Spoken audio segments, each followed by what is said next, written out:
ಸನ್ನಿಧಿಯಲ್ಲಿ ಸೇವೆ ಮಾಡಬಹುದು ಎಂದು ಆಜ್ಞಾಪಿಸಿದ ಇಸ್ರಾಯೇಲ್ ದೇವರಾದ ಯೆಹೋವನೆಂಬ ನಾನು ಈಗ ತಿಳಿಸುವುದೇನೆಂದರೆ, ಅದು ನನಗೆ ದೂರವಾಗಿರಲಿ. ನನ್ನನ್ನು ಸನ್ಮಾನಿಸುವವರನ್ನು ಸನ್ಮಾನಿಸುವೆನು, ನನ್ನನ್ನು ತಿರಸ್ಕರಿಸುವವರು ತಿರಸ್ಕಾರ ಹೊಂದುವರು. ಆಮೆನ್. ಹಲ್ಲೆಲೂಯಾ. ಸೊ ಈ ಗೌರವಕ್ಕೆ ಸಮಾನಾರ್ಥಕ ಪದ ಇನ್ನೊಂದು ಸನ್ಮಾನಿಸುವುದು ಎಂಬುದಾಗಿ ಕೂಡ ಕರೆಯುವಂಥದ್ದಾಗಿದೆ ಪ್ರಿಯರೇ. ಆಮೆನ್. ಹಲ್ಲೆಲೂಯಾ. ಎಲ್ಲರಿಲ್ಲಿರೋರು ಮಾತ್ರ ಜೋರಾಗಿ ಹಲ್ಲೆಲೂಯಾ ಹಲ್ಲೆಲೂಯಾ. ದೇವ್ರಿಗೆ ಸ್ತೋತ್ರ. ದೇವ್ರ ವಾಕ್ಯದಲ್ಲಿ ನಾವು ನೋಡ್ತೇವೆ, ದೇವ್ರ ವಾಕ್ಯದಲ್ಲಿ ದೇವರು ಈ ರೀತಿಗೆ ಹೇಳ್ತಾನೆ, ಏನಂತಂದರೆ, ನನ್ನನ್ನು ಸನ್ಮಾನಿಸುವವರನ್ನು ನಾನು ಸನ್ಮಾನಿಸುತ್ತೇನೆ. ಆಮೆನ್. ಹಲ್ಲೆಲೂಯಾ. ನನ್ನನ್ನು ಸನ್ಮಾನಿಸುವವರನ್ನು ನಾನು ಏನು ಮಾಡ್ತೇನೆ? ಸನ್ಮಾನಿಸುತ್ತೇನೆ. ನನ್ನನ್ನು ತಿರಸ್ಕರಿಸುವವರು ತಿರಸ್ಕಾರ ಹೊಂದುವರು. ಆಮೆನ್. ಹಲ್ಲೆಲೂಯಾ. ಈಗ ದೇವ್ರ ವಾಕ್ಯದಲ್ಲಿ ನಾವು ನೋಡ್ತೇವೆ, ಯಾಕೆ ದೇವರು ಈ ಒಂದು ಸಂದರ್ಭ, ಈ ಸನ್ನಿವೇಶಗಳನ್ನು ನಾವು ಒಂದು ವೇಳೆ ಗಮನಿಸಿ ನೋಡೋದಾದರೆ, ಯಾಕೆ ದೇವರು ಈ ಮಾತನ್ನು ಅಲ್ಲಿ ಹೇಳಿದ್ನು ಅಂತೇಳಿ ನಾವು ನೋಡುವಾಗ, ಅದಕ್ಕಿಂತ ಮುಂಚೆ ದೇವರ ಆ ವಾಕ್ಯ ಹೇಳುವುದಕ್ಕಿಂತ ಮುಂಚೆ ದೇವ್ರ ಬಗ್ಗೆ ಒಂದು ವೇಳೆ ನಾವು ನೋಡಿಕೊಳ್ಳೋದಾದರೆ, ನಮ್ಮ ದೇವರು ಗೌರವ ಉಳ್ಳಂಥ ದೇವರು, ಸನ್ಮಾನ್ಯನಾದ ದೇವರು. ಆಮೇನ್. ಹಲ್ಲೆಲೂಯಾ. ಸನ್ಮಾನ್ಯ, ಶ್ರೀ ಶ್ರೀ ಶ್ರೀ ಸನ್ಮಾನ್ಯ ಅಂತೇಳಿ ಕರೀತಾರೆ. ಗೊತ್ತಾ ಯಾರಿಗೆ ಕರೀತಾರೆ? ಮುಖ್ಯಮಂತ್ರಿಗಳಿಗೆ ಕರೀತಾರೆ. ಏನಂತ? ಶ್ರೀ ಶ್ರೀ ಶ್ರೀ ಸನ್ಮಾನ್ಯ. ಅಂದರೆ ಅವರು ಗೌರವಾನ್ವಿತ ಅಂತೇಳಿ ಕರೀತಾರೆ. ಯಾಕೆ ಹೇಳ್ರಿ? ಅವರು ಒಂದು ರಾಜ್ಯಕ್ಕೆ, ಒಂದು ರಾಜ್ಯವನ್ನು ಆಳುವ ಒಂದು ಅಧಿಕಾರಿ ಆಗಿರ್ತಾರೆ, ಅಧಿಕಾರ ಸ್ಥಾನದಲ್ಲಿರ್ತಾರೆ. ಅವರು ಉನ್ನತದಲ್ಲಿರೋದ್ರಿಂದ ಆವಾಗಲೇ ಕರೀತಾರೆ. ಎಕ್ಸ್ ಅಂದರೆ ಎಲೆಕ್ಷನ್ ಮುಗಿ ಎಕ್ಸಿಗೆ ಹಂಗೆ ಕರೆಯಲ್ಲ. ನೋಡಿರ, ನೀವು ಓದಿರಿಲ್ಲನಾ? ಹಲ್ಲೆಲೂಯಾ. ಏನಂತಿರ್ತತೆ? ಈಗ ಉದಾಹರಣೆ, ಎಕ್ಸಾಂಪಲ್ ಸಿದ್ದರಾಮಯ್ಯಂದ ನೀವು ಬೋರ್ಡ್ ಓದಬೇಕಾದ್ರೆ ಶ್ರೀ ಶ್ರೀ ಸನ್ಮಾನ್ಯ ಮುಖ್ಯಮಂತ್ರಿಗಳು ಸಿದ್ದರಾಮಯ್ಯ ಅಂತ ಇರ್ತತೆ. ಅದೇ ಒಂದು ವೇಳೆ ಬೇರೆ ಸರ್ಕಾರ ಇದ್ದಾಗ ಹಂಗಿರಲ್ಲ, ಮಾಜಿ ಅಂತಿರ್ತತೆ. ಹಲ್ಲೆಲೂಯಾ. ಒಂದು ವಿಷಯ ಗೊತ್ತಾ? ನಮ್ಮ ದೇವರು ಒಂದು ರಾಜ್ಯವನ್ನು ಆಳುವ ಕೇವಲ 5 ವರ್ಷದ ಅಧಿಕಾರಿ ಅಲ್ಲ. ಆತನು ಅಖಿಲಾಂಡಗಳನ್ನು ಮಾತು ಮಾತ್ರದಿಂದ ನಿರ್ಮಿಸಿ ಸಕಲ ಜೀವರಾಶಿಗಳನ್ನು ಆಳುತ್ತಿರುವ ಸನ್ಮಾನ್ಯ ಶ್ರೀ. ಹಲ್ಲೆಲೂಯಾ. ಆತನೊಬ್ಬನೇ ಎಲ್ಲ ಗೌರವಕ್ಕೂ ಯೋಗ್ಯನು. ಹಲ್ಲೆಲೂಯಾ. ಆತನಿಗಿಂತ ಮೇಲೆ ಯಾರೂ ಇಲ್ಲ. ಆತನೇ ಅತಿ ಉನ್ನತನಾದ ದೇವರು. ಆತನೇ ಸರ್ವ ಏನಂತಂದರೆ ಗೌರವಕ್ಕೆ, ಮಾನಕ್ಕೆ, ಮಹಿಮೆಗೆ ಯೋಗ್ಯನಾಗಿರುವ ದೇವರು ಆತನೊಬ್ಬನೇ ಆಗಿದ್ದಾನೆ. ಹಲ್ಲೆಲೂಯಾ. ನಮ್ಮ ದೇವರ ಒಂದು ಪ್ರತ್ಯೇಕತೆ ಏನಾಗಿದೆ ಅಂದರೆ, ಆತನ ಈ ರೀತಿಗೆ ಹೇಳ್ತಾನೆ, ನನಗೆ ಸಲ್ಲಬೇಕಾದ ಗೌರವವನ್ನು ನಾನು ಮತ್ತೊಬ್ಬನಿಗೆ ಸಲ್ಲಗೊಡಿಸುವುದಿಲ್ಲ ಅಂತ ಹೇಳ್ತಾನೆ ಆತನು. ಹಲ್ಲೆಲೂಯಾ. ನನಗೆ ಸಲ್ಲಬೇಕಾದ ಗೌರವವನ್ನು ನಾನು ಮತ್ತೊಂದಕ್ಕೆ ನಾನು ಸಲ್ಲಗೊಡಿಸುವುದಿಲ್ಲ. ಆತನ ಗೌರವವನ್ನು ಯಾರು ಕೂಡ ಕಾಪಾಡಬೇಕಾಗಿಲ್ಲ. ಆತನು ತನ್ನ ಗೌರವವನ್ನು ಕಾಪಾಡಿಕೊಳ್ಳುತ್ತಾನೆ. ಆಮೇನ್. ಹಲ್ಲೆಲೂಯಾ. ಹೇಗೆ ಅಂತೇಳಿ ನೋಡುವಾಗ ನೀವು ಅಂದ್ಕೊಳ್ರಿ, ಎಲ್ಲ ಸಕಲ ಜೀವ ರಾಶಿಗಳನ್ನು ದೇವರೇ ಆತನು ಪೋಷಿಸ್ತಿದ್ದಾನೆ, ಸಾಕುತ್ತಿದ್ದಾನೆ, ಸಲಹುತ್ತಿದ್ದಾನೆ. ನೋಡ್ರಿ, ಎಂಟೈರ್ ವರ್ಲ್ಡ್ ಅಂದರೆ ಸರ್ವ ಲೋಕಗಳು, ಅಖಿಲ ಅಂಡಗಳು, ಅಂದರೆ ಈ ಒಂದು ಸರ್ವ ಭೂಮಂಡಲವೆಲ್ಲ, ಸರ್ವಮಂಡಲವೆಲ್ಲ ಆತನ ಸೃಷ್ಟಿ ಮಾಡಿ ಆತನ ಕೈಯಲ್ಲಿದೆ. ರಿಮೋಟ್ ಆತನ ಕೈಯಲ್ಲಿದೆ. ನೀವು ರಿಮೋಟ್ ನಿಮ್ಮ ಕೈಯಾಗಿದ್ದಾಗ ಬೇರೆಯವ್ರು ಎಷ್ಟು ಒದ್ದಾಡಿದ್ರು ಕೂಡ ಚಾನಲ್ ಚೇಂಜ್ ಆಗಲ್ಲ. ಹೌದಾ? ನಿಮ್ಮ ಕೈಯಲ್ಲಿದ್ದಾಗ ನೀವು ರಿಮೋಟ್ ಒತ್ತಿದ್ರೆ ಚಾನಲ್ಲು ಚೇಂಜ್ ಆಗ್ತಿರ್ತದೆ. ಹಂಗೆ ಸರ್ವವು ದೇವರ ಕೈಯಲ್ಲಿ ಇದೆ. ಹಲ್ಲೆಲೂಯಾ.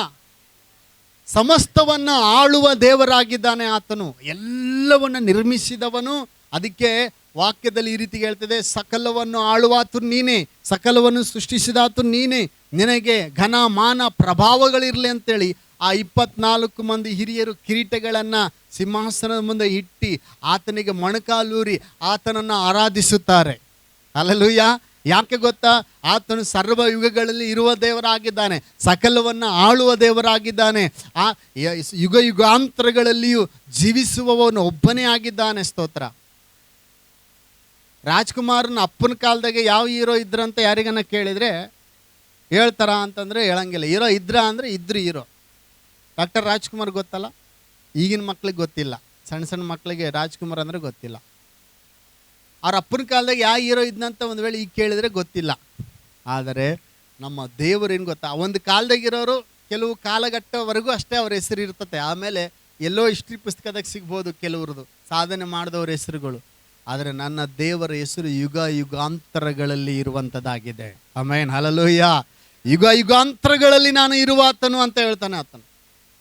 ಯುಗ ಯುಗಾಂತರಗಳಲ್ಲಿ ಜೀವಿಸುವ ದೇವರು, ಎಂದೆಂದಿಗೂ ಅಳಿಸಲ್ಪಡದಿರುವ ನಾಮ. ಆಮೇನ್, ಹಲ್ಲೆಲೂಯಾ. ಸಕಲ ಜಾತಿ ಸರ್ವ ಜನಾಂಗಗಳು ಅಡ್ಡ ಬಿದ್ದು ಆರಾಧಿಸುವ ನಾಮ. ಯಾವ ನಾಮ ಅದು? ಎಲ್ಲರೂ ಹೇಳ್ರಿ, ಯಾವ ನಾಮ ಅದು?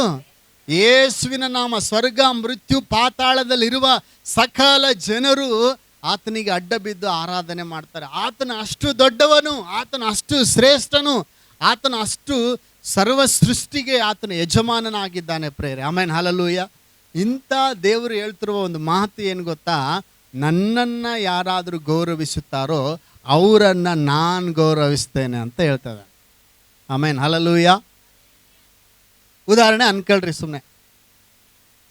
ಸುಮ್ಮನೆ ನಾವು ಎಕ್ಸಾಂಪಲ್ ಸಿದ್ದರಾಮಯ್ಯ ಅವ್ರನ್ನ ತಗೋಣಾಗಿ, ಸುಮ್ಮನೆ ಎಕ್ಸಾಂಪಲ್ ಅಷ್ಟೇ. ಹಲ್ಲೆಲೂಯಾ.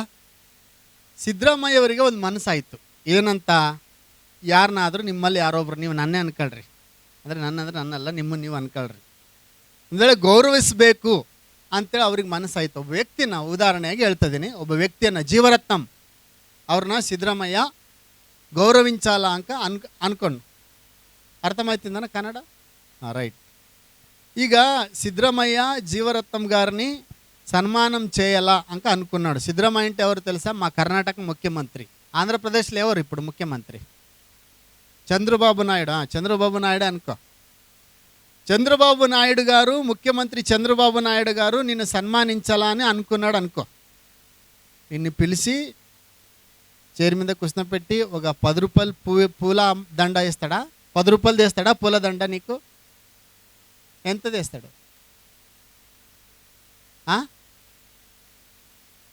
ವಿಲವೇನು తెస్తాడా? ಅರ್ಥ ಆಗ್ತೈತ್ರಿ?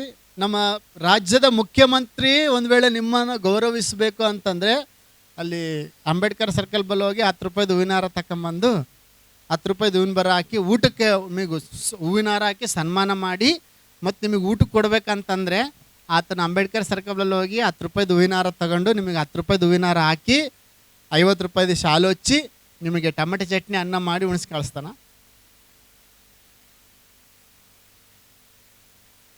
ಹಲ್ಲೆಲೂಯಾ. ಎಲ್ಲರೂ ಜೋರಾಗಿ ಹಲ್ಲೆಲೂಯಾ. ಹೆಂಗೆ ಮಾಡ್ಬೋದು ಹೇಳ್ರಿ ನೋಡ. ಮಾತಿನ ರೇಂಜಿಗೆ ತಕ್ಕಂಗೆ ಅಂದರೆ ಎಷ್ಟು ದಾರ ಹಾಕ್ಬೋದು, ಏನು ಅಡುಗೆ ಮಾಡಿಸ್ಬೋದು, ಎಂಥ ಶಾಲ ಹಾಕ್ಬೋದು.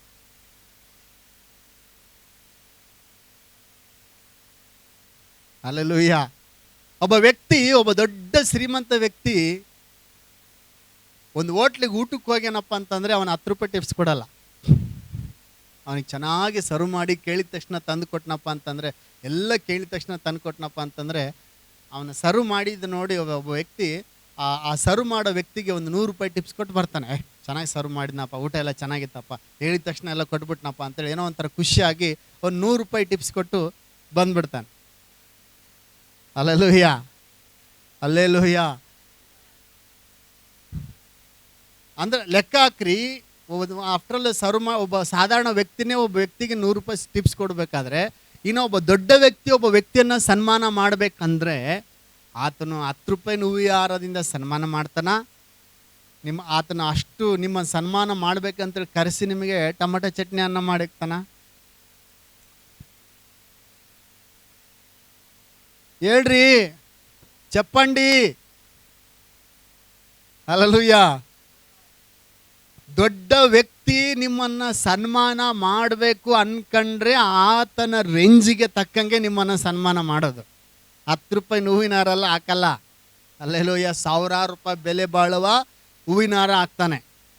ఒక ముఖ్యమంత్రి ఒక ఆయనని సన్మానం చేయాలని ఆయన లోపల ఆశ వస్తుంటే ఏం చేస్తాడు తెలుసా? 10 రూపాయల పూల దండ వేయడు, ఆయన వేల దండని వేస్తాడు. వేలాది దండని విలువైనది వేసి గౌరవిస్తాడు. ఎందుకు? నువ్వు విలువైన వాడు అని కాదు, ఆయన విలువైన వాడు. ఆయన సన్మానించాలనుకుంటే అలాగే సన్మానిస్తాడు. ఆమేన్, హల్లెలూయా. ಯಾಕಂದ್ರೆ ಆತನು ಅಷ್ಟು ಗೌರವ ಸ್ಥಾನದಲ್ಲಿ ಇದ್ದಾನೆ. ಆತನು ಅಷ್ಟು ದೊಡ್ಡವನಾಗಿರೋದ್ರಿಂದ ಒಬ್ಬ ವ್ಯಕ್ತಿಯನ್ನು ಸನ್ಮಾನ ಮಾಡಬೇಕಂತ ಆತನ ಅಂದ್ಕೊಂಡ್ರೆ ಆತನ ಸ್ಟೇಟಸ್ಸಿಗೆ ತಕ್ಕಂಗೆ ಆತನ ಸನ್ಮಾನ ಮಾಡೋದು. ಅಲ್ಲೆಲ್ಲೂಯ್ಯ. 10 ರೂಪಾಯಿ ಹೂವಿನಾರ ತಂದು ಆತನ ಹಾಕಲ್ಲ, 50 ರೂಪಾಯಿ ಶಾಲ ಹಾಕಲ್ಲ, ಟೊಮೆಟೊ ಚಟ್ನಿ ಅನ್ನ ಮಾಡಿಕ್ಕಲ್ಲ. ಶ್ರೇಷ್ಠವಾದ ಭೋಜನವಿಟ್ಟು ಶ್ರೇಷ್ಠವಾದ ಆಹಾರ ಹಾಕಿ ಶ್ರೇಷ್ಠವಾದ ಶಾಲನ್ನು ಹೊಚ್ಚಿ ಸನ್ಮಾನ ಮಾಡ್ತಾನೆ. ಆಮೇಲೆ ಲೆಕ್ಕ ಹಾಕ್ರಿ, ಆಫ್ಟರ್ ಆಲ್ 5 ವರ್ಷ ಇರೋ ಒಬ್ಬ ಮುಖ್ಯಮಂತ್ರಿನೇ ಆ ರೀತಿ ಸನ್ಮಾನ ಮಾಡಬೇಕಾದ್ರೆ ಅಲ್ಲೆಲ್ಲೂಯ್ಯ. ಇನ್ನು 5 ವರ್ಷ ಅಲ್ಲ, ಈತನು ಬರೀ ಒಂದು ರಾಜ್ಯಕ್ಕೆ ಅಲ್ಲ, ಒಂದು ದೇಶಕ್ಕೆಲ್ಲ, ಸರ್ವ ಲೋಕಗಳಿಗೆ ಅಧಿಕಾರಿಯಾಗಿರುವ ದೇವರು ಯಾವ ರೀತಿ ನಮ್ಮನ್ನು ಸನ್ಮಾನ ಮಾಡ್ತಾನೆ. ಆಮೇನ್, ಹಲ್ಲೆಲೂಯ. ಎಲ್ಲರೂ ಜೋರಾಗಿ ಹಲ್ಲೆಲೂಯ. ಸೊ ದೇವರು ನಮ್ಮನ್ನು ಸನ್ಮಾನಿಸ್ಬೇಕಪ್ಪ ಅಂತಂದರೆ ನಾವು ಮೊದಲು ಆತನನ್ನು ಸನ್ಮಾನಿಸ್ಬೇಕು. ಆಮೇನ್, ಹಲ್ಲೆಲೂಯ.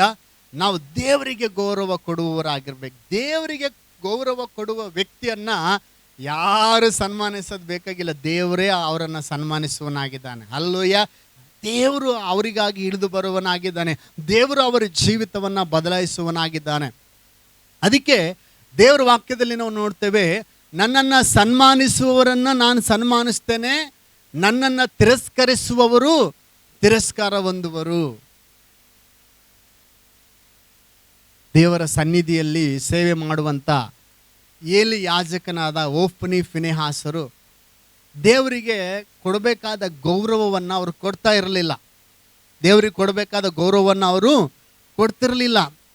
ದೇವರಿಗೆ ಬಲಿ ಕೊಡಬೇಕಾದ ಬಲಿಗಳನ್ನು ಸ್ವತಃ ಅವರೇ ಸೇವಿಸಿ ಅವ್ರು ಏನು ಮಾಡ್ತಿದ್ರು, ಹೆಚ್ಚಳ ಪಡ್ತಾ ಇದ್ರು. ನಾವು ಯಾಜಕರು, ಫಸ್ಟ್ ನಮಗಿಡ್ರಿ ಅಂತೇಳಿ ಅವ್ರು ಏನು ಮಾಡ್ತಿದ್ರು, ಅವರು ತಿಂದು ಅದನ್ನು ಏನು ಮಾಡ್ತಿದ್ರು ಅಂದರೆ ದೇವರಿಗೆ ಲಾಸ್ಟಿಗೆ ಎಂಜಲ ಉಳಿದದ್ದನ್ನು ಹೋಗಿ ಬಲಿ ಅರ್ಪಿಸ್ತಿದ್ರು. ಎಲ್ಲರೂ ಜೋರಾಗಿ ಹಲ್ಲೆಲೂಯ. ಇಲ್ಲಿದ್ದೀರಾ ನೀವೆಲ್ಲರೂ? ಎಷ್ಟು ಜನ ಇವತ್ತು ನಾವು ಎಂಜಲ ದೇವ್ರಿಗೆ ಕೊಡ್ತಾ ಇದ್ದೀವಿ ಲೆಕ್ಕ ಹಾಕ್ರೆ ನಾನು. ಹಲ್ಲೆಲೂಯ. ಫಸ್ಟು ನಾವು ತಿಂದು ಬಿಟ್ಟಿದ್ದನ್ನು ದೇವ್ರಿಗೆ ಕೊಡ್ತಾ ಇದ್ದೀವಿ ಎಂಜಲು.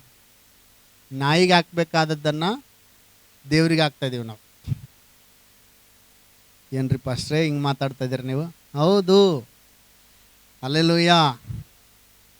ನಾವು ತಿಂದು ಬಿಟ್ಟಿದ್ದನ್ನು ದೇವರಿಗೆ ಅಂದ್ರೇನು, ಫಸ್ಟು ನಂದು, ಫಸ್ಟು ನನ್ನ ಸಮಯ, ಫಸ್ಟು ನಾನು, ಫಸ್ಟು. ಒಬ್ಬ ಮನುಷ್ಯ ತನ್ನ ಸೌಂದರ್ಯಕ್ಕೆ ಕೊಡುವಷ್ಟು ಬೆಲೆ ದೇವ್ರಿಗೆ ಕೊಡ್ತಾ ಇಲ್ಲ ಇವತ್ತಿನ ಕಾಲದಲ್ಲಿ. ಒಂದು ಕನ್ನಡಿ ಮುಂದೆ ಹೋಗಿ ಅರ್ಧ ಗಂಟೆ ನಿಂತ್ಕೊಂತಾರೆ, ಆದರೆ ಸತ್ಯವೇದದ ಜೊತೆಗೆ 5 ನಿಮಿಷ ಬೈಬಲ್ ತೆಗೆದು ಓಪನ್ ಮಾಡಿ ಓದ್ತಾ ಇಲ್ಲ. ಕನ್ನಡಿ ಹತ್ರ ಹೋಗಿ ಬೇಕಾದರೆ ಅರ್ಧ ಗಂಟೆ ನಿಂತು ತನ್ನ ಸೌಂದರ್ಯವನ್ನು ನೋಡಿ ಸೌಂದರ್ಯದಲ್ಲಿ ಹೆಚ್ಚಳ ಪಡುವವರಿದ್ದಾರೆ. ಆದರೆ ಇವತ್ತು ದೇವರ ವಾಕ್ಯಕ್ಕೋಸ್ಕರ ಇಗೋ ಆತನಿಗೆ ಗೌರವ ನಾನು ಕೊಡಬೇಕಂತೇಳಿ 5 ನಿಮಿಷ ಸತ್ಯವೇದ ತೆರೆದು ಓದುವವರು ಇಲ್ಲ. ಹಲ್ಲೆಲೂಯ. ಎಲ್ಲರೂ ಜೋರಾಗಿ ಹಲ್ಲೆಲೂಯ. ದೇವರು ಹೇಳ್ತಾನೆ, ಏನಂತ ಹೇಳ್ತಾನೆ ಗೊತ್ತಾ? ಎಷ್ಟು ಕ್ಲಿಯರಾಗಿ ಹೇಳ್ತಾನೆ ದೇವರು ಅಂತಂದರೆ, ನನಗೆ ಸಲ್ಲಬೇಕಾದ ಗೌರವವನ್ನು ಮತ್ತೊಬ್ಬನಿಗೆ ನಾನು ಸಲ್ಲಗೊಡಿಸೋದಿಲ್ಲ. ದೇವರು ಹೇಳ್ತಾನೆ, ನನಗೆ ಯೋಗ್ಯನೇ ಅಲ್ಲ ಅವನು. ಯಾರು ಯೋಗ್ಯನಲ್ಲ ಗೊತ್ತಾ? ನನಗಿಂತ ಹೆಚ್ಚಾಗಿ ಯಾವುದಕ್ಕಾದ್ರೂ ಅಂದರೆ ನನಗೆ ಪ್ರಾಮುಖ್ಯತೆ ಕೊಡದೆ ಬೇರೆ ಯಾವುದಕ್ಕಾದರೂ ಪ್ರಾಮುಖ್ಯತೆ ಕೊಡುವವನು ಅವನಿಗೆ ನನಗೆ ಯೋಗ್ಯನೇ ಅಲ್ಲ. ದೇವರು ಹೇಳ್ತಾನೆ ಏನಂತಂದರೆ, ನನಗಿಂತ ಹೆಚ್ಚಾಗಿ ನೀವು ಯಾರನ್ನು ಯಾವುದನ್ನು ಪ್ರೀತಿ ಮಾಡಬಾರ್ದು ಅಂತ ಹೇಳ್ಬಿಟ್ರೆ ಯೇಸು ಸ್ವಾಮಿ. ನೀವು ಯಾರ್ಯಾರು ಯಾವುದನ್ನು ಅಂದರೆ ಅಲ್ಲಿ ಹೇಳ್ತತೆ, ತಂದೆಯನ್ನಾಗಲಿ ತಾಯಿಯನ್ನಾಗಲಿ ಮಕ್ಕಳನ್ನಾಗಲಿ ಸಹೋದರರನ್ನಾಗಲಿ ಯಾವುದನ್ನೂ ಕೂಡ ನನಗಿಂತ ಹೆಚ್ಚಾಗಿ ಪ್ರೀತಿ ಮಾಡಬಾರ್ದು ಅಂತ ಹೇಳ್ಬಿಟ್ಟಾನೆ. ನನಗಿಂತ ಹೆಚ್ಚಾಗಿ ನಾವು ಮರುಭಾಗದಲ್ಲಿ ದೇವ್ರ ಕುಟುಂಬವನ್ನು ನಾವು ಸಂರಕ್ಷಿಸಬೇಕು ಅಂತ ಕೂಡ ಹೇಳ್ತಾನೆ. ಇವತ್ತು ಅದು ಬಿಡ್ರಿ, ಕೆಲವರಿಗೆ ಏನು ದೇವರು ಅಂತಂದರೆ, ಕೆಲವರಿಗೆ ಮೊಬೈಲೇ ದೇವರು. ಕೆಲವರಿಗೆ ಏನು ದೇವರಾಗಿದೆ ಹೇಳ್ರಿ? ಏನು ಬೇಕಾದರೂ ಬಿಟ್ಟಿರ್ತಾರೆ, ಮೊಬೈಲ್ನ ಬಿಟ್ಟಿರಂಗಿಲ್ಲ. ಎಲ್ಲರೂ ಜೋರಾಗಿ ಹಲ್ಲೆಲೂಯ. ಈ ಕಡೆ ಗಮನ ಕೊಡ್ರಿ. ಮಕ್ಕಳು ಆಟ ಆಡಲಿ ಅಂತಂದ್ರೆ ಅವರಿಗೆ ಅವ್ರ ಪೇರೆಂಟ್ಸ್ಗಳು ನೋಡ್ಕೊಂತಾರೆ. ನೀವು ಈ ಕಡೆ ಗಮನ ಕೊಡ್ರಿ, ಮಕ್ಳ ಕಡೆ ಗಮನ ಕೊಡಬೇಡ್ರಿ. ಇವತ್ತು ಎಷ್ಟೋ ಜನರಿಗೆ ದೇವರು ಸ್ನೇಹಿತರು ದೇವರಾಗಿದ್ದಾರೆ. ಕೆಲವರಿಗೆ TV ದೇವರಾಗತ್ತೆ, ಕೆಲವರಿಗೆ ಮೊಬೈಲ್ ದೇವರಾಗತ್ತೆ, ಕೆಲವರಿಗೆ ಮಾತುಗಳೇ ವ್ಯರ್ಥವಾದ ಮಾತುಗಳಾಡೋದೇ ದೇವರಾಗಿದೆ. ಹೆಚ್ಚು ಕಡಿಮೆ ಸುಮಾರು ಜನರು ದೇವರಿಗೆ ಕೊಡಬೇಕಾದ ಸಮಯವನ್ನು, ದೇವರಿಗೆ ಕೊಡಬೇಕಾದ ಗೌರವವನ್ನು ವ್ಯರ್ಥವಾದ ಸಂಗತಿಗಳಿಗೆ ಕೊಡ್ತಾ ಇದ್ದಾರೆ ಪ್ರಿಯರೇ. ಆಮೇನ್, ಹಲ್ಲೆಲೂಯ. ಪ್ರೀತಿಯ ದೇವ್ರ ಮಕ್ಕಳೇ, ದೇವ್ರು ಹೇಳ್ತಾನೆ, ನನಗೆ ಸಲ್ಲಬೇಕಾದ ಗೌರವವನ್ನು ನಾನು ಮತ್ತೊಬ್ಬನಿಗೆ ಸಲ್ಲಗೊಡಿಸುವುದಿಲ್ಲ ಅಂತ ದೇವರು ಹೇಳ್ತಿದ್ದಾನೆ. ಯಾರನ್ನು ಕೂಡ ಯಾವುದನ್ನು ಕೂಡ ದೇವರಿಗಿಂತ ಹೆಚ್ಚಾಗಿ ನಾವು ಪ್ರೀತಿ ಮಾಡಬಾರದು. ದೇವರು ಅಂದುಕೊಂಡ್ರೆ ಒಂದು ಕ್ಷಣಾರ್ಥದಲ್ಲಿ ಎಲ್ಲವನ್ನ ತೆಗಿಬಲ್ಲನು, ಒಂದು ಕ್ಷಣಾರ್ಥದಲ್ಲಿ ಎಲ್ಲವನ್ನು ಕೊಡಬಲ್ಲನು. ಹಲ್ಲೆಲೂಯಾ. ಇವತ್ತು ದೇವರು ನಮಗೆ ವಿದ್ಯೆ ಕೊಟ್ಟನ, ನಾವು ದೇವರಿಗೆ ಸ್ತೋತ್ರ. ದೇವರು ನಮಗೆ ಕೊಟ್ಟ ವಿದ್ಯಕ್ಕಾಗಿ, ದೇವರು ನಮಗೆ ಜ್ಞಾನ ಕೊಟ್ಟನ, ದೇವ್ರು ಕೊಟ್ಟ ಜ್ಞಾನಕ್ಕಾಗಿ ಸ್ತೋತ್ರ. ಜ್ಞಾನದಲ್ಲಿ ನಾವು ಹೆಚ್ಚಳ ಪಡಬಾರ್ದು. ದೇವರು ನಮಗೆ ಹಣ ಕೊಟ್ಟನ, ಹಣ ಕೊಟ್ಟದ್ದು ದೇವರು, ಹಣಕ್ಕಾಗಿ ದೇವರಿಗೆ ಸ್ತೋತ್ರ. ಇವತ್ತು ದೇವರು ನಮಗೆ ಮಕ್ಕಳು ಕೊಟ್ಟನ, ದೇವರಿಗೆ ಸ್ತೋತ್ರ. ದೇವರಿಗೆ ಪ್ರಥಮ ಸ್ಥಾನವನ್ನು ಕೊಡಬೇಕು. ಸತ್ಯವೇದ ಗ್ರಂಥದಲ್ಲಿ ನಾವು ನೋಡ್ತೇವೆ, ಬೈಬಲ್ ವಾಕ್ಯದಲ್ಲಿ ಅಬ್ರಹಾಮನನ್ನು ಕುರಿತು ನಾವು ನೋಡುವಾಗ, ಅಬ್ರಹಾಮನ ಚರಿತ್ರೆ ಪ್ರಾರಂಭ 12ನೇ ಅಧ್ಯಾಯ, ಆದಿಕಾಂಡ 12ನೇ ಅಧ್ಯಾಯ ಪ್ರಾರಂಭವಾಗುವಾಗಲೇ ಅಬ್ರಹಾಮನು ಆ ಸ್ಥಳಕ್ಕೆ ಹೋಗಿ ಯಜ್ಞವೇದಿನ ಕಟ್ಟಿ ಯೆಹೋವನನ್ನು ಆರಾಧನೆ ಮಾಡಿದ್ನು. ಅಲ್ಲಿಂದ ಘಟ್ಟ ಹತ್ತಿ ಹೋಗಿ ಅಲ್ಲಿ ಕೂಡ ಯಜ್ಞವೇದಿ ಕಟ್ಟಿ ಅಲ್ಲಿ ದೇವ್ರನ್ನ ಆರಾಧನೆ ಮಾಡಿದ್ನು ಅಂತೇಳಿ ದೇವ್ರ ವಾಕ್ಯ ಹೇಳ್ತದೆ. ಅಂದರೆ ಅಬ್ರಹಾಮನ ಜರ್ನಿಯ ಪ್ರಾರಂಭದಲ್ಲಿಯೇ ಎಲ್ಲ ಕಡೆಗೆ ನಾವು ಗಮನಿಸಲಿಕ್ಕೆ ಸಾಧ್ಯ. ಅಲ್ಲಿ ಯಜ್ಞವೇದಿ ಕಟ್ಟಿದ್ನು, ಇಲ್ಲಿ ಯಜ್ಞವೇದಿ ಕಟ್ಟಿದ್ನು, ಇಲ್ಲಿ. ಆದರೆ ಇಸಾಕನು ಹುಟ್ಟಿದ ತಕ್ಷಣ ಅಬ್ರಹಾಮನು ಯಜ್ಞವೇದಿ ಕಟ್ಟಿದ ಚರಿತ್ರೆ ಸತ್ಯವೇದ ಗ್ರಂಥದಲ್ಲಿ ಇಲ್ಲ. ಅವನು ಬಲಿಗಳನ್ನು ಸಮರ್ಪಿಸಿದ್ದ ಅಲ್ಲಿ ಇಲ್ಲ, ಅಲ್ಲಿ ಆರಾಧನೆ ಮಾಡೋದು ಇಲ್ಲ. ಯಾಕಂತಂದರೆ ಅವನು ಮಗನ ಪ್ರೀತಿಯಲ್ಲಿ ಮುಳುಗಿ ಲೀನನಾಗ್ತಾ ಇದ್ದಾನೆ. 100 ವರ್ಷ ಹುಟ್ಟಿದ 3 ವರ್ಷ ಆದಮೇಲೆ ಹುಟ್ಟಿದ ಮಗನಲ್ವೇ, 100 ವರ್ಷ ಆದಮೇಲೆ ಹುಟ್ಟಿದ ಮಗನಲ್ವೇ. ಅದಕ್ಕೆ ಆತನ ಪ್ರೀತಿಯಲ್ಲಿ ಲೀನನಾಗ್ಬಿಟ್ಟಿದ್ದಾನೆ. ದೇವ್ರ ಸ್ವರ ಕೇಳಿಸ್ತಾ ಇತ್ತೆ, ಅಬ್ರಹಾಮನೇ ಅಂತಂದಾಗ ಇವನಿಗೆ ಅನುಭವ ಇತ್ತು. ದೇವ್ರ ಸ್ವರ ಕೇಳಿ ಎದ್ದ. ಅಯ್ಯಯ್ಯೋ, ದೇವರಿಗೆ ಭಾಳ ದಿವಸ ಆಯಿತು ಯಜ್ಞಗಳನ್ನು ಸಮರ್ಪಿಸಿ, ಈಗ ದೇವ್ರು ನಿಶ್ಚಯವಾಗಿ ಬಲಿ ಕೇಳ್ತಾ ಇದ್ದಾನೆ. ಅಂದರೆ ದೇವ್ರಿಗೆ ಯಜ್ಞ ಸಮರ್ಪಿಸಬೇಕು, ಯಾವ ಕುರಿ ಕೊಡೋಣ ಅಂತ ಇನ್ನೂ ಆಲೋಚನೆ ಮಾಡ್ತಿರ್ಬೇಕಾದ್ರೆ ದೇವ್ರ ಸ್ವರ ಕಂಟಿನ್ಯೂ ಆಗ್ತದೆ. ನಿನಗೆ ಪ್ರಿಯನಾಗಿರುವ ಒಬ್ಬನೇ ಮಗನನ್ನು ತಂದು ನಾನು ಹೇಳುವ ಮೋರಿಯಾ ದೇಶದೊಂದು ಬೆಟ್ಟಕ್ಕೆ ಹೋಗಿ ಬಲಿ ಕೊಡಬೇಕು. ದೇವರು ಟೆಸ್ಟ್ ಮಾಡ್ತಾ ಇದ್ದಾನೆ. ಹಲ್ಲೆಲೂಯಾ. ಬಲಿ ಕೊಡಬೇಕಂದ ತಕ್ಷಣ ಅಬ್ರಹಾಮನು ಗೊತ್ತು, ಯೆಹೋವನೇ ಕೊಟ್ಟವನಾಗಿದ್ದಾನೆ. ಹಲ್ಲೆಲೂಯಾ. ಆತನಿಗಿಂತ ದೊಡ್ಡದ್ದು ಈ ಲೋಕದಲ್ಲಿ ಯಾವುದೂ ಇಲ್ಲ ಅಂತೇಳಿ ಆತನು ತಿಳಿದುಕೊಂಡು ತನ್ನ ಒಬ್ಬನೇ ಮಗನನ್ನಾದರೂ ಸಮರ್ಪಿಸುವುದಕ್ಕೆ ಆತನ ಹಿಂತೆಗೆಯದೆ ಬಲಿ ಕೊಡುವುದಕ್ಕಾಗಿ ಸಿದ್ಧನಾದನು. ಆವಾಗ ದೇವರು ಹೇಳ್ತಾನೆ, ಅಬ್ರಹಾಮನೇ, ಮೆಚ್ಚಿದೆ ನಿನ್ನ ಭಕ್ತಿಗೆ, ನಾನು ಒಬ್ಬನೇ ಮಗನನ್ನಾದರೂ ಬಲಿ ಕೊಡುವುದಕ್ಕೆ ಹಿಂತೆಗಿಲಿಲ್ಲ ಅಂತೇಳಿ ಆವಾಗ ಆ ಬಲಿಯಿಂದ ತಪ್ಪಿಸಿ ಅದಕ್ಕೆ ಬದಲಾಗಿ ದೇವರು ಕುರಿಯನ್ನು ಒದಗಿಸಿಕೊಟ್ಟು ಅಲ್ಲಿ ವಾಗ್ದಾನ ಮಾಡ್ತಾನೆ, ನಿಶ್ಚಯವಾಗಿ ನಾನು ನಿನ್ನನ್ನು ಹೆಚ್ಚಿಸ್ತೇನೆ. ಹಲ್ಲೆಲೂಯಾ. ನಾನು ನಿನ್ನನ್ನು ಇಷ್ಟು ಹೆಚ್ಚಿಸ್ತೇನೆ. ಈ ಲೋಕದಲ್ಲಿ ನಿನ್ನ ಹೆಸರನ್ನ ಬಹಳ ಪ್ರತ್ಯೇಕ ಅಂತಂದರೆ ಎಷ್ಟು, ಒಂದು ಊರಿಗೆ ಫೇಮಸ್ಸಾ? ಅಬ್ರಹಾಮನ ಹೆಸರು ಯಾವ ಊರಿಗೆ ಫೇಮಸ್ ರೀ? ಅಬ್ರಹಾಮನ ಹೆಸರು ಒಂದು ಊರಿಗೆ ಮಾತ್ರ ಗೊತ್ತಾ? ಅಬ್ರಹಾಮನ ಹೆಸರು ಯಾವ ಊರಿಗೆ ಗೊತ್ತು? ಅಬ್ರಹಾಮನ ಹೆಸರು ಇಡೀ ಪ್ರಪಂಚಕ್ಕೆ ಅಬ್ರಹಾಮನ ಹೆಸರನ್ನು ದೇವರು ಪ್ರಖ್ಯಾತಿ ಪಡಿಸಿದನು. ಯಾಕೆ ಗೊತ್ತಾ? ಅಬ್ರಹಾಮನು ದೇವರಿಗೆ ಭಯಪಡುವ ವ್ಯಕ್ತಿಯಾಗಿದ್ದನು, ದೇವರನ್ನು ಗೌರವಿಸುವ ವ್ಯಕ್ತಿಯಾಗಿದ್ದನು. ಹಲ್ಲೆಲೂಯಾ. ಇವತ್ತು ಹೆಚ್ಚು ಪಾಲಿನ ಜನರು ದೇವರನ್ನು ಗೌರವಿಸುವವರಿಲ್ಲ, ದೇವರಿಗೆ ಭಯಭಕ್ತಿಯಿಂದ ನಡೆದುಕೊಳ್ಳುವವರಿಲ್ಲ. ಆದರೆ ದೇವರು ಮಾತ್ರ ಒಂದು ಸತ್ಯ ಏನು ಗೊತ್ತಾ? ಆತನು ಹೇಳ್ತಾನೆ, ಯಾರು ನನ್ನನ್ನು ಗೌರವಿಸ್ತಾರೆ, ಯಾರು ನನ್ನನ್ನು ಸನ್ಮಾನಿಸೋದಂದ್ರೆ ಏನು ಹೇಳ್ರಿ? ಉದಾಹರಣೆ, ನನಗೆ ನೀವು ಭಾಳ ಗೌರವ ಕೊಡ್ತೀರಿ ಅಂತ ಅನ್ಕೊಳ್ರಿ. ಉದಾಹರಣೆಯಾಗಿ ಈಗ ನಾನು ಹೇಳ್ತೀನಿ, ನಮ್ಮ ಸೇವಕರಪ್ಪ ಇವರು ನಮ್ಮ ಪಾಸ್ಟರ್ ಇದ್ದಾರೆ ಅಂತೇಳಿ ನೀವು ನಮಗೆ ಗೌರವ ಕೊಡ್ತೀರಿ ಅನ್ಕೊಳ್ರಿ. ಈಗ ನಾನು ಇಲ್ಲಿ ಕುಂತಿದ್ದೀನಿ, ನನಗೆ ಸ್ವಲ್ಪ ನೀರು ಬೇಕಾಗೈತೆ. ನಾನು ಏನಂತ ಹೇಳ್ತೀನಿ ಅಂದರೆ, ರಾಬರ್ಟ್ ಬ್ರದರ್ ಸ್ವಲ್ಪ ಒಂದು ಗ್ಲಾಸ್ ನೀರು ತಂದುಕೊಡ್ರಿ ಅಂತ ಹೇಳ್ತೀನಿ. ಉದಾಹರಣೆಗೆ ಹೇಳ್ತೀನಿ. ಈಗ ನೀವು ಅಂದ್ರೆ ಅನ್ಕೊಳ್ರಿ, ಉದಾಹರಣೆ, ನೋಡ್ರಿ ನಾನೇ ನೀರು ತಂದ್ಕೊಳ್ಳಿ, ನೀವೇ ತಂದ್ಕೊಳ್ರಿ. ಅವ್ರು ಹಂಗೆ ಅನ್ನಲ್ಲ, ಭಾಳ ಪ್ರೀತಿ ಮಾಡ್ತಾರೆ. ಉದಾಹರಣೆ ಹೇಳಕತ್ತೀನಿ, ಸುಮ್ಮನೆ ಅಂದ್ರೆ ಅನ್ಕೊಳ್ರಿ. ಏನಂತ, ನೋಡ್ರಿ ನಾವ್ಯಾಕೆ ನೀರು ಕೊಡಮ್, ತುಮ್ಕೆ ಕುಡ್ರಿ, ಅದು ನೀವು ನಿಮ್ಗೇನು ಕೈಕಾಲಿಲ್ಲ ಅಂದರು ಅಂತ ಅನ್ಕೊಳ್ರಿ. ನನ್ನನ್ನು ಗೌರವಿಸಿದಂಗ ಹೇಳ್ರಿ, ನನ್ನನ್ನು ಗೌರವಿಸಿದಂಗ. ಹಲ್ಲೆಲೂಯಾ. ಅಂದರೆ ಯಾರು ದೇವರನ್ನು ಗೌರವಿಸುವವರಂದರೆ ಯಾರು ದೇವರ ಹೇಳಿದ ಮಾತನ್ನು ಕೇಳ್ತಾ ಇದ್ದಾರೋ ಅವರು ದೇವರನ್ನು ಗೌರವಿಸ್ತಾ ಇದ್ದಾರೆ. ಹಲ್ಲೆಲೂಯಾ. ಯಾರು ದೇವರು ಹೇಳಿದ ಮಾತನ್ನು ಕೇಳ್ತಾ ಇದ್ದಾರೋ, ದೇವರ ವಾಕ್ಯವನ್ನು ಅವರು ಅಪ್ಲೈ ಮಾಡ್ಕೊಳ್ತಾ ಇದ್ದಾರೋ ಅವರು ದೇವರನ್ನು ಗೌರವಿಸ್ತಾರೆ. ಉದಾಹರಣೆ ಅನ್ಕೊಳ್ರಿ, ನಾನೊಂದು ಗ್ಲಾಸ್ ನೀರು ಕೇಳಿದ್ರು ಕೂಡ ಹಿಂಗೆ ಅಂದ್ರೆ ಅನ್ಕೊಳ್ರಿ, ಸುಮ್ಮನೆ ಅಂದರೆ ಕೇಳಿ ಕೂಡ ಕೇಳಿಸ್ಕಿಲ್ಲ ನನಗೆ. ಬ್ರದರ್ ಒಂದು ಗ್ಲಾಸ್ ನೀರು ಕೊಡಿ, ಸಿಸ್ಟರ್ ಒಂದು ಗ್ಲಾಸ್ ನೀರು ಕೊಡ್ರಿ ಕುಡಿಯೋಕ್ಕೆ. ಸುಮ್ಮನೆ ಹಂಗೆ ಹಂಗೆ ಇದ್ರಪ್ಪ ಅಂತಂದರೆ ನಿಜವಾಗ್ಲೂ ಗೌರವನ ಅದು? ನಿಜವಾಗ್ಲೂ ಗೌರವನ? ಇವತ್ತು ಹಿಂಗೆ ಅಂತಂದರೆ ಭಾಳ ಜನ. ದೇವರು ಮಾತನಾಡ್ತದಾನೆ, ಮಗನೇ ಪ್ರಾರ್ಥನೆ ಮಾಡು, ವಾಕ್ಯ ಓದು. ಸುಮ್ಮನೆ ಏನೋ ಗಾಳಿಗೆ ಯಾರು ಏನು ಸಂಬಂಧ ಇಲ್ದಾರಂಗೆ. ಉದಾಹರಣೆ ಅನ್ಕೊಳ್ರಿ, ಎಷ್ಟು ಬೇಜಾರಾಗ್ತದಪ್ಪ ಅಂತಂದರೆ ದೇವರಿಗೆ ಲೆಕ್ಕ ಹಾಕ್ರಿ. ನನ್ನ ಒಂದು ಮಾತು ಕೂಡ ನಾನು ಅಷ್ಟು ಪ್ರೀತಿ ಮಾಡ್ತೀನಿ, ನಾನು ಅಷ್ಟು ಹೇಳ್ತೀನಿ, ನನಗೆ ಗೌರವ ಕೊಡ್ತಾನೆ ಇಲ್ಲಲ್ಲ ಅಂತೇಳಿ ದೇವ್ರು ಎಷ್ಟು ಬೇಜಾರಾಗ್ತಾನೆ. ಇವತ್ತು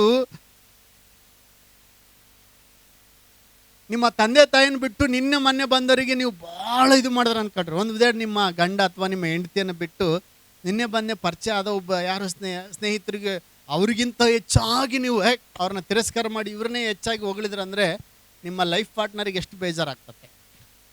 ಅಲ್ಲೂಯ್ಯ. ಇವತ್ತು ನಾವು ಹಂಗೆ ಮಾಡ್ಕೊಂಬಿಟ್ಟಿದ್ದೀವಿ.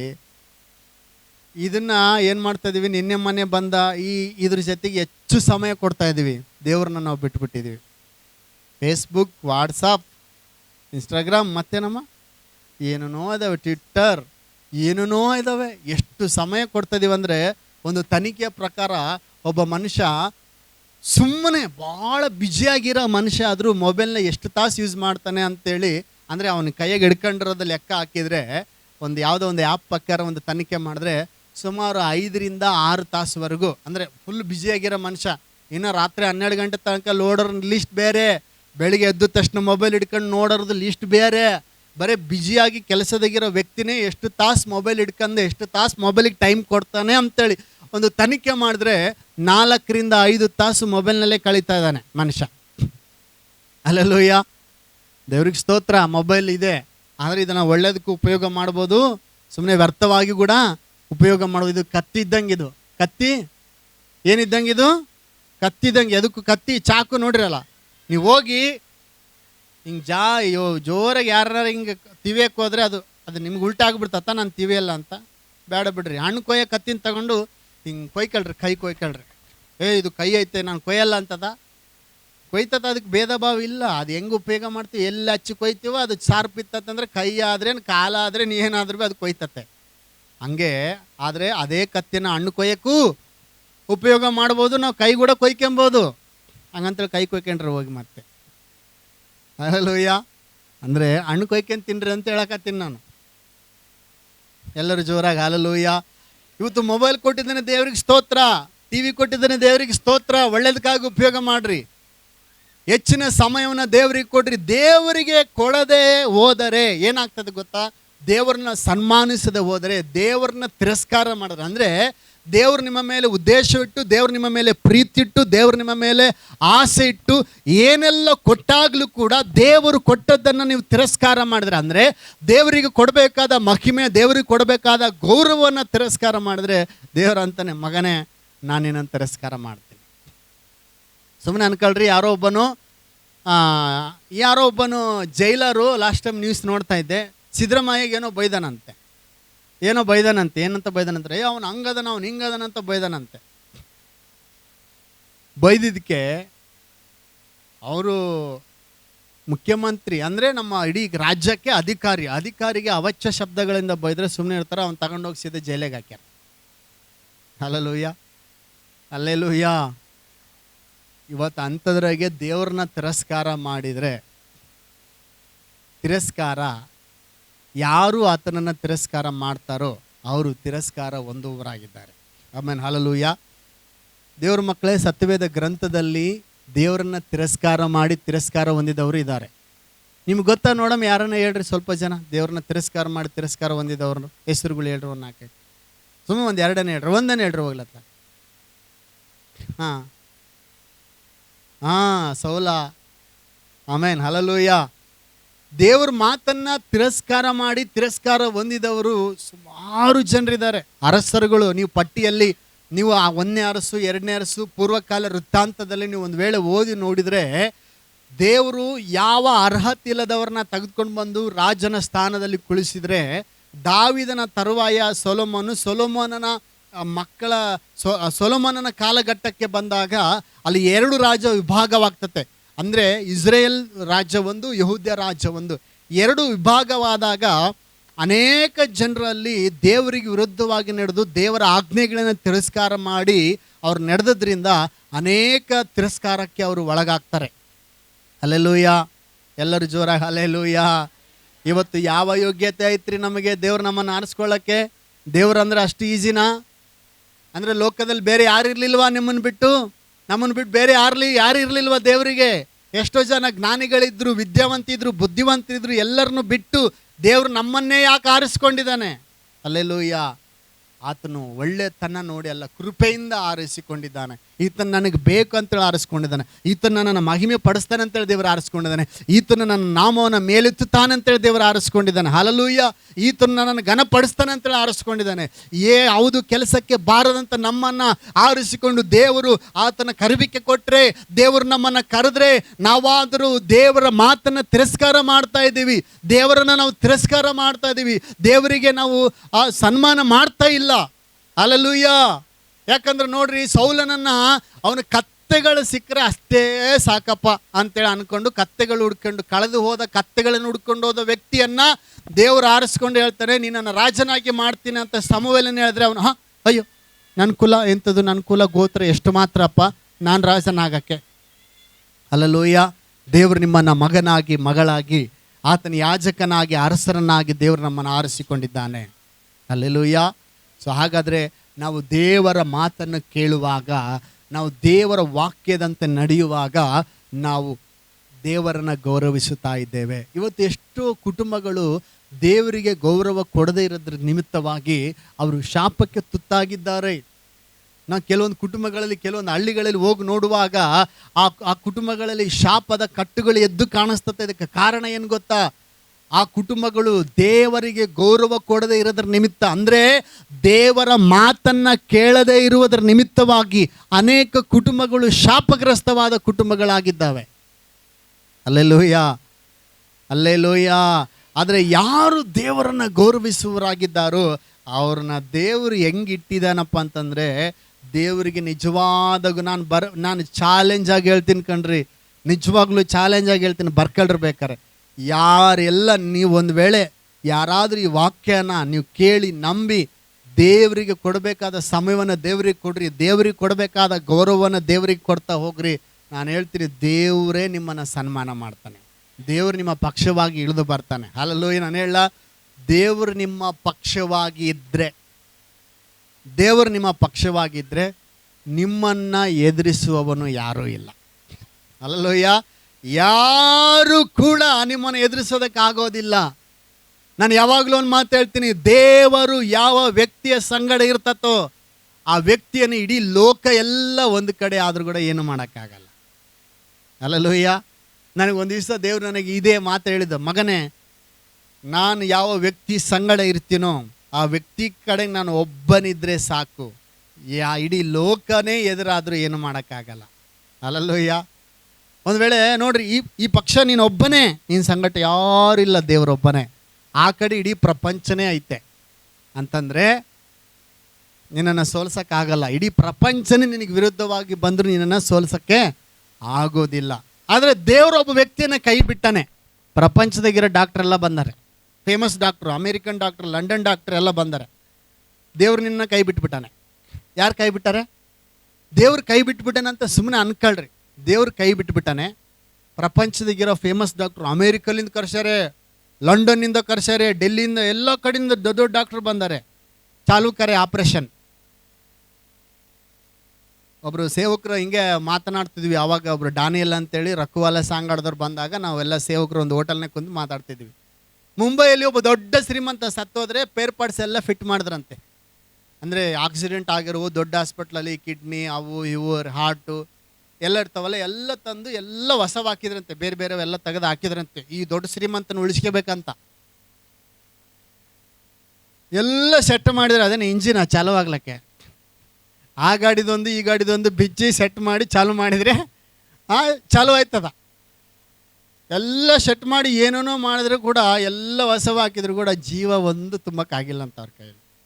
ಆವಾಗ ಅನ್ಕೊಂಡ್ರಂತೆ, ಮನುಷ್ಯನ ಪ್ರಯತ್ನಗಳು ವ್ಯರ್ಥ, ಒಬ್ಬ ಮನುಷ್ಯನನ್ನು ದೇವರು ಕೈ ಬಿಟ್ಟನಂದರೆ ಏನೇ ಮಾಡಿದ್ರು, ಎಷ್ಟೇ ಪ್ರಯತ್ನ ಮಾಡಿದ್ರು ಎಲ್ಲ ವ್ಯರ್ಥ ಅಂತೇಳಿ. ಆ ಸೇವಕರು ಹೇಳುವಾಗ ನನಗೆ ವಾಕ್ಯ ನೆನಪು ಬರ್ತಾ ಇತ್ತು. ಆಮೇನ್, ಹಲ್ಲೆಲೂಯಾ. ದೇವರ ಒಬ್ಬ ವ್ಯಕ್ತಿಯನ್ನು ಕೈ ಬಿಟ್ಟರೆ ಐತಲ್ಲ, ನಾನು ಹೇಳ್ತೀನಿ ಅವನಿಗೆ ಎಷ್ಟು ಪ್ರಪಂಚ ಎಲ್ಲ ಒಂದಾಗಿ ನಿಂತರು ಅವನನ್ನು ಉಳಿಸ್ಕೊಳಕ್ಕಾಗಲ್ಲ. ಆದರೆ ದೇವರೊಬ್ಬ ವ್ಯಕ್ತಿ ಸಂಗಡ ಅದನ್ನು ಅನ್ಕೊಳ್ರಿ, ನೀನು ಎಂಥ ಪರಿಸ್ಥಿತಿಯೆಲ್ಲ ಬಿದ್ದರು, ಕೋಮಾ ಸ್ಟೇಜ್ನಾಗ ಹೋಗಿರೋ, ಹಲ್ಲೆಲೂಯಾ, ಕೋಮಾ ಸ್ಟೇಜ್ನಾಗ ಹೋಗಿದ್ರೂ ಕೂಡ ಪೂರ್ತಿ ಉಳಿಯಲ್ಲ. ಆಯಿತು 15 ದಿವಸ ಆಯ್ತು ರೀ, ಸುಮ್ಮನೆ ಜೀವ ಅಷ್ಟೇ ಉಸಿರು ಆಡ್ತೈತೆ ಅಷ್ಟೇ ಅಂತ ಅನ್ಕೊಂಡ್ಲಿ ಜನ. ಓದ ಅಂತ ಕೂಡ ಸುದ್ದಿ ಹಬ್ಬಿಸಿರ್ತಾರೆ. ಇಲ್ರಿ ಅವನು ಹೋಗ್ಯಾನ, ಸುಮ್ಮನೆ ಗಾಳಿ ಮಾತ್ರ ಐತ್ರಿ ಅಷ್ಟೇ ಒಳಗ ಅನ್ಕೊಂಡಿರ್ತಾರೆ. ಆದರೆ ದಿನಗಳು ಕಳೆದೋದಾಗಿ ನೀನು ಎದ್ದು ಬರ್ತೀಯ. ಹಲ್ಲೆಲೂಯಾ. ಯಾಕೆ ಗೊತ್ತಾ? ದೇವ್ರು ನಿನ್ನ ಸಂಗಡ ಇದ್ದರೆ, ಆಮೇನ್, ಹಲ್ಲೆಲೂಯಾ, ನೀನು ಎಲ್ಲಿ ಹೋದ್ರೂ ಕೂಡ ಎಂಥ ಗವಿ ಒಳಗಡೆ ಬಿದ್ದರೂ ಕೂಡ ಅಲ್ಲಿಂದ ನೀನು ಮತ್ತೆ ಎದ್ದು ಮೇಲೆ ಬರ್ತೀಯ. ಯಾಕೆ ಗೊತ್ತಾ? ದೇವರಿಗೆ ಯಾವ ವ್ಯಕ್ತಿ ಗೌರವ ಕೊಡ್ತಾನಲ್ಲ, ಯಾರು ಯಥಾರ್ಥ ಹೃದಯದಿಂದ ದೇವ್ರನ್ನ ಪ್ರೀತಿ ಮಾಡ್ತಾನಲ್ಲ, ಅವನು ಎದ್ದು ಬರ್ತಾನೆ ಅಷ್ಟೇ. ದೇವ್ರ ವಾಕ್ಯ ಹೇಳ್ತದೆ, ನೀತಿವಂತನು 7 ಸಾರಿ ಬಿದ್ದರೂ ಅವನು ಬಿದ್ದ ಸ್ಥಳದಲ್ಲಿ ಇದ್ದೊಳದಿಲ್ಲ, ಬಿದ್ದ ಸ್ಥಳದಿಂದ ಎದ್ದು ಬರುವವನಾಗಿದ್ದಾನೆ. ಯಾಕಂದರೆ ಅವನಿಗೆ ದೇವರ ಆಧಾರವಾಗಿರ್ತಾನೆ. ಯಾಕಂದರೆ ದೇವರು ಅವನನ್ನು ಅಲ್ಲಿಂದ ಮೇಲೆತ್ತುವವನಾಗಿರ್ತಾನೆ. ಪ್ರೇರೆ, ಹಲ್ಲೆಲೂಯಾ. ಅದಕ್ಕೆ ದೇವರಿಗೆ ನಾವು ಪ್ರಾಮುಖ್ಯತೆಯನ್ನು ಕೊಡಬೇಕು, ಮನುಷ್ಯನಿಗಲ್ಲ. ದೇವರಿಗೆ ನಾವು ಪ್ರಾಮುಖ್ಯತೆ ಕೊಡಬೇಕು. ದೇವರು ಹೇಳ್ತಾನೆ, ಮೊದಲಿದ್ದ ಪ್ರೀತಿ ಎಲ್ಲಿ ಅಂತ ಕೇಳ್ತಾನೆ. ಆ ಪ್ರಕಟಣೆ ಗ್ರಂಥದಲ್ಲಿ ಸಭೆಯನ್ನು ನೋಡಿ ಈ ರೀತಿ ಕೇಳ್ತಾನೆ, ಮೊದಲಿದ್ದ ಪ್ರೀತಿ ಎಲ್ಲಿ? ಅನೇಕರು ಮೊದಲು ರಕ್ಷಣೆ ಹೊಂದಿದಾಗ ಟೈಮಿಗೆ ಸಮಯಕ್ಕೆ ಸರಿಯಾಗಿ ಪ್ರಾರ್ಥನೆಗೆ ಬರ್ತಾ ಇದ್ರು. ಪ್ರಾರಂಭದಲ್ಲಿ ರಕ್ಷಣೆ ಹೊಂದಿದಾಗ ಬೆಳಗ್ಗೆ ಎದ್ದ ತಕ್ಷಣ ಪ್ರಾರ್ಥನೆ ಮಾಡ್ಕೊಳ್ತಾ ಇದ್ರು, ರಾತ್ರಿ ಆದರೆ ಪ್ರಾರ್ಥನೆ ಮಾಡ್ಕೊಳ್ತಾ ಇದ್ರು, ಬೈಬಲ್ ಬಿಟ್ಟಿರ್ತಿದ್ದಿಲ್ಲ. ಬರ್ತಾ ಬರ್ತಾ ಬರ್ತಾ ಬರ್ತಾ ಅನೇಕರ ಪ್ರೀತಿ ತಣ್ಣಗಾಗಿಬಿಡುತ್ತೆ. ದೇವರಿಗೆ ಕೊಡಬೇಕಾದ ಗೌರವ ಕೊಡ್ತಾ ಇಲ್ಲ, ದೇವರಿಗೆ ಕೊಡಬೇಕಾದ ಸನ್ಮಾನ ಕೊಡ್ತಾ ಇಲ್ಲ. ಹಲ್ಲೆಲೂಯಾ. ದೇವರು ಹೇಳ್ತಾನೆ, ದೇವರಿಗೆ ಗೌರವ ಕೊಟ್ಟರೆ, ನಾನು ಹೇಳ್ತೀನಿ, ನೀನು ಇತಿಹಾಸ ಪುರುಷನನ್ನಾಗಿ ದೇವರು ಮಾಡ್ತಾನೆ. ದೇವ್ರು ನಿನ್ನನ್ನು ಗೌರವಿಸ್ತಾನೆ. ದೇವ್ರು ನಿನ್ನನ್ನು ಇದ್ದಂಥ ಸ್ಥಾನದಲ್ಲಿ ಬಿಡಲ್ಲ, ದೇವರು ಮೇಲಿನ ಸ್ಥಾನದಲ್ಲಿ ಕರ್ಕೊಂಡು ಬರ್ತಾನೆ. ಹಲ್ಲೆಲೂಯಾ. ಮತ್ತು ನಾನು ಹೇಳ್ತೀನಿ, ನೀವು ದೇವರಿಗೆ ಗೌರವ ಕೊಡುವ ವ್ಯಕ್ತಿ ಆಗಿದ್ದರೆ ನೀನು ಪ್ರಪಂಚ ಎಲ್ಲ ಎದುರಾದರೂ ಭಯಪಡಬೇಡ. ಹಲ್ಲೆಲೂಯಾ. ನಾನು ದೇವರಿಗೆ ಗೌರವ ಕೊಡುವ ವ್ಯಕ್ತಿ ಆಗಿದ್ದೆ. ಚರ್ಚಿಗೆ ಬರೋಕ್ಕೆ ಪ್ರಾರಂಭ ಮಾಡಿದೆ.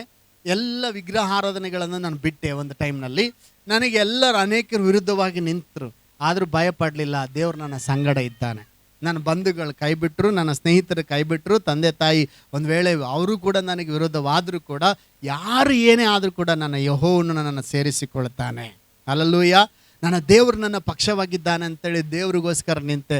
ಆದರೆ ದೇವರಿಗೆ ಸ್ತೋತ್ರ. ಇವತ್ತು ನಾವು ಹೋಗಿ ಉಳಿಯೋಕ್ಕಾಗಲ್ಲ. ಕರ್ನಾಟಕದ ತುಂಬ ನಮಗೆ ಆತ್ಮೀಯ ಬಂಧುಗಳನ್ನು ದೇವರು ಕೊಟ್ಟಿದ್ದಾನೆ. ಹಲ್ಲೆಲೂಯಾ. ದೇವ್ರ ಮಕ್ಕಳೇ, ನೀನು ದೇವರಿಗೆ ಗೌರವ ಕೊಡುವ ವ್ಯಕ್ತಿಯಾಗಿದ್ದರೆ ನಾನು ಹೇಳ್ತೀನಿ, ನಿನ್ನ ಸ್ಥಿತಿ ಬದಲಾಗ್ತದೆ. ಶತ್ರುಗಳಿಂದ ಸನ್ಮಾನ ದೇವರು. ಯಾರಿಂದ ಸನ್ಮಾನ?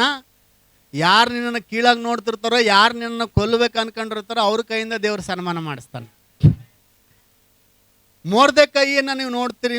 ಮೊರ್ದೆಕೈ ಹಾಮಾನನ ಬಗ್ಗೆ ನಿಮಗೆ ಗೊತ್ತು. ಹಾಮಾನನು ಎಲ್ಲರೂ ಹಾಮಾನನು ಅಂದರೆ ಇವನು ಸ್ವಲ್ಪ ಹಿಂಗೆ ಹೋಗ್ತಿರ್ಬೇಕಾದ್ರೆ ಎಲ್ಲ ನಮಸ್ಕಾರ, ಅಡ್ಬಿದ್ದೆ ದಣಿ ಅಡ್ಬಿದ್ದೆ ದಣಿ ಅಂತಿರ್ತಾರೆ, ಎಲ್ಲ ಅಡ್ಡು ಬೀಳ್ತಿರ್ತಾರೆ. ಹಲ್ಲೆಲೂಯಾ. ಇವನು ಮೊರ್ದೆಕೈ ದೇವರಿಗೆ ಬಿಟ್ಟರೆ ಯಾರಿಗೂ ಅಡ್ಡು ಬೀಳಲ್ಲ ಇವನು. ಯಾಕಂದರೆ ಇವರು ವಾಕ್ಯದಲ್ಲಿ ಬರೆಯಲ್ಪಟ್ಟಿದೆ, ನಿಮ್ಮ ಯೆಹೋವನಿಗೆ ಬಿಟ್ಟರೆ ನೀವು ಯಾರಿಗೂ ಅಡ್ಡು ಬೀಳಬಾರ್ದು, ಅಂದರೆ ಸನ್ಮಾನಿಸಬಾರ್ದು ಅಂತ ಬೈಬಲ್ನಾಗ ಐತೆ. ಅಂದರೆ ಅದರ ಅರ್ಥ ಎಲ್ಲರನ್ನೂ ಪ್ರೀತಿ ಮಾಡಬೇಕು, ದ್ವೇಷ ಮಾಡ್ಬೇಕಂತಿಲ್ಲ. ಎಲ್ಲರೂ ಅಡ್ಬಿದ್ದೆ ದಣಿ ಅಂತ ಅಡ್ಡು ಬೀಳ್ತಾ ಇದ್ರೆ ಇವನು ಮಾತ್ರ ಅಡ್ಡು ಬೀಳ್ತಿದ್ದಿಲ್ಲ. ಸುಮ್ಮನೆ ನಿಂದ್ರನ್ ಬಂದರೆ, ಅಂದರೆ ಇವನು ದ್ವೇಷ ಮಾಡ್ತಿದ್ದಿಲ್ಲ. ಎಲ್ಲರೂ ಬಂದು ಹೇಳಿದ್ರು, ಆಮಾನ ನೋಡು, ಎಲ್ಲರೂ ಅಡ್ಡು ಬಿದ್ದ ದಣಿ ಅಂತ ಅಡ್ಡು ಬೀಳ್ತಿದ್ದಾರೆ, ಇವನು ಮಾತ್ರ ಹಿಂಗೆ ನಿಂತೆ ನೀವು ತಿಮ್ಮರು ಇಳಿಸ್ಬೇಕು, ಇವನು ಸೊಕ್ಕು ಮುರಿಬೇಕು ಒಂದು ಅಂಥೇಳಿ ರಾಜನ ಹತ್ರ ರೂಲ್ಸ್ ತಂದರು, ಎಲ್ಲ ಯಹೂದ್ಯರನ್ನ ಹಾಕ್ಬೇಕಂತೇಳಿ. ಆಮೇಲೆ ಈ ಮೊರ್ದೆಕೈನ ಮರಣದ ಕಂಬ ಕೇರಿಸ್ಬೇಕಂತ ರೂಲ್ಸ್ ತಂದರು. ದೇವರು ಏನು ಮಾಡ್ದ ಗೊತ್ತಾ? ಆ ರೂಲ್ಸನ್ನು ತಿರುಗಿಸಿ ಹಾಕಿದನು. ಹಲ್ಲೆಲೂಯಾ.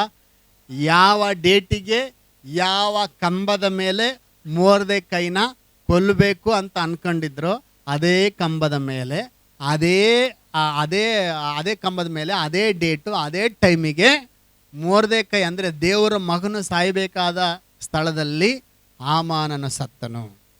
ಎಷ್ಟು ದ್ವೇಷ ಮಾಡ್ತಿದ್ನಪ್ಪ ಅಂತಂದರೆ, ಯಾರು ಹಾಮಾನನು ಮೊರ್ದೆಕೈನ, ಇವನೇನು ದೇವ್ರ ನಂಬೇನು, ಯೇಸು ಸ್ವಾಮಿ ನಂಬೇನು ಇವನು ಅಂತೇಳಿ ಅಷ್ಟು ದ್ವೇಷ ಮಾಡ್ತಾ ಇದ್ನು. ಇವನಲ್ಲ, ಇವ್ರ ಜನನೇ ಕೊಲ್ಲಾಕ್ಬೇಕಂತ ಮಾಡಿದ್ದನು. ಅಲ್ಲಲ್ಲೋಯ್ಯ. ಹಾಮಾನನ ಆದರೂ ಒಳ್ಳೆ ವ್ಯಕ್ತಿ. ಒಂದು ಸಾರಿ ಏನಾಗಿತ್ತಂದರೆ, ರಾಜನನ್ನು ಕೊಲ್ಲಬೇಕಂತೇಳಿ ಯಾರೋ ಪ್ಲಾನ್ ಮಾಡಿಕೊಂಡಾಗ ಹೋಗಿ ಅದನ್ನು ತಿಳಿಸಿರ್ತಾನೆ. ಯಾರು? ಹಾಮಾನನು. ಅವನು ತಿಳಿಸಿದ್ರ ನಿಮಿತ್ತವಾಗಿ ರಾಜನ ಮೊರ್ದೆಕಾಯಿ ತಿಳಿಸಿರ್ತಾನೆ.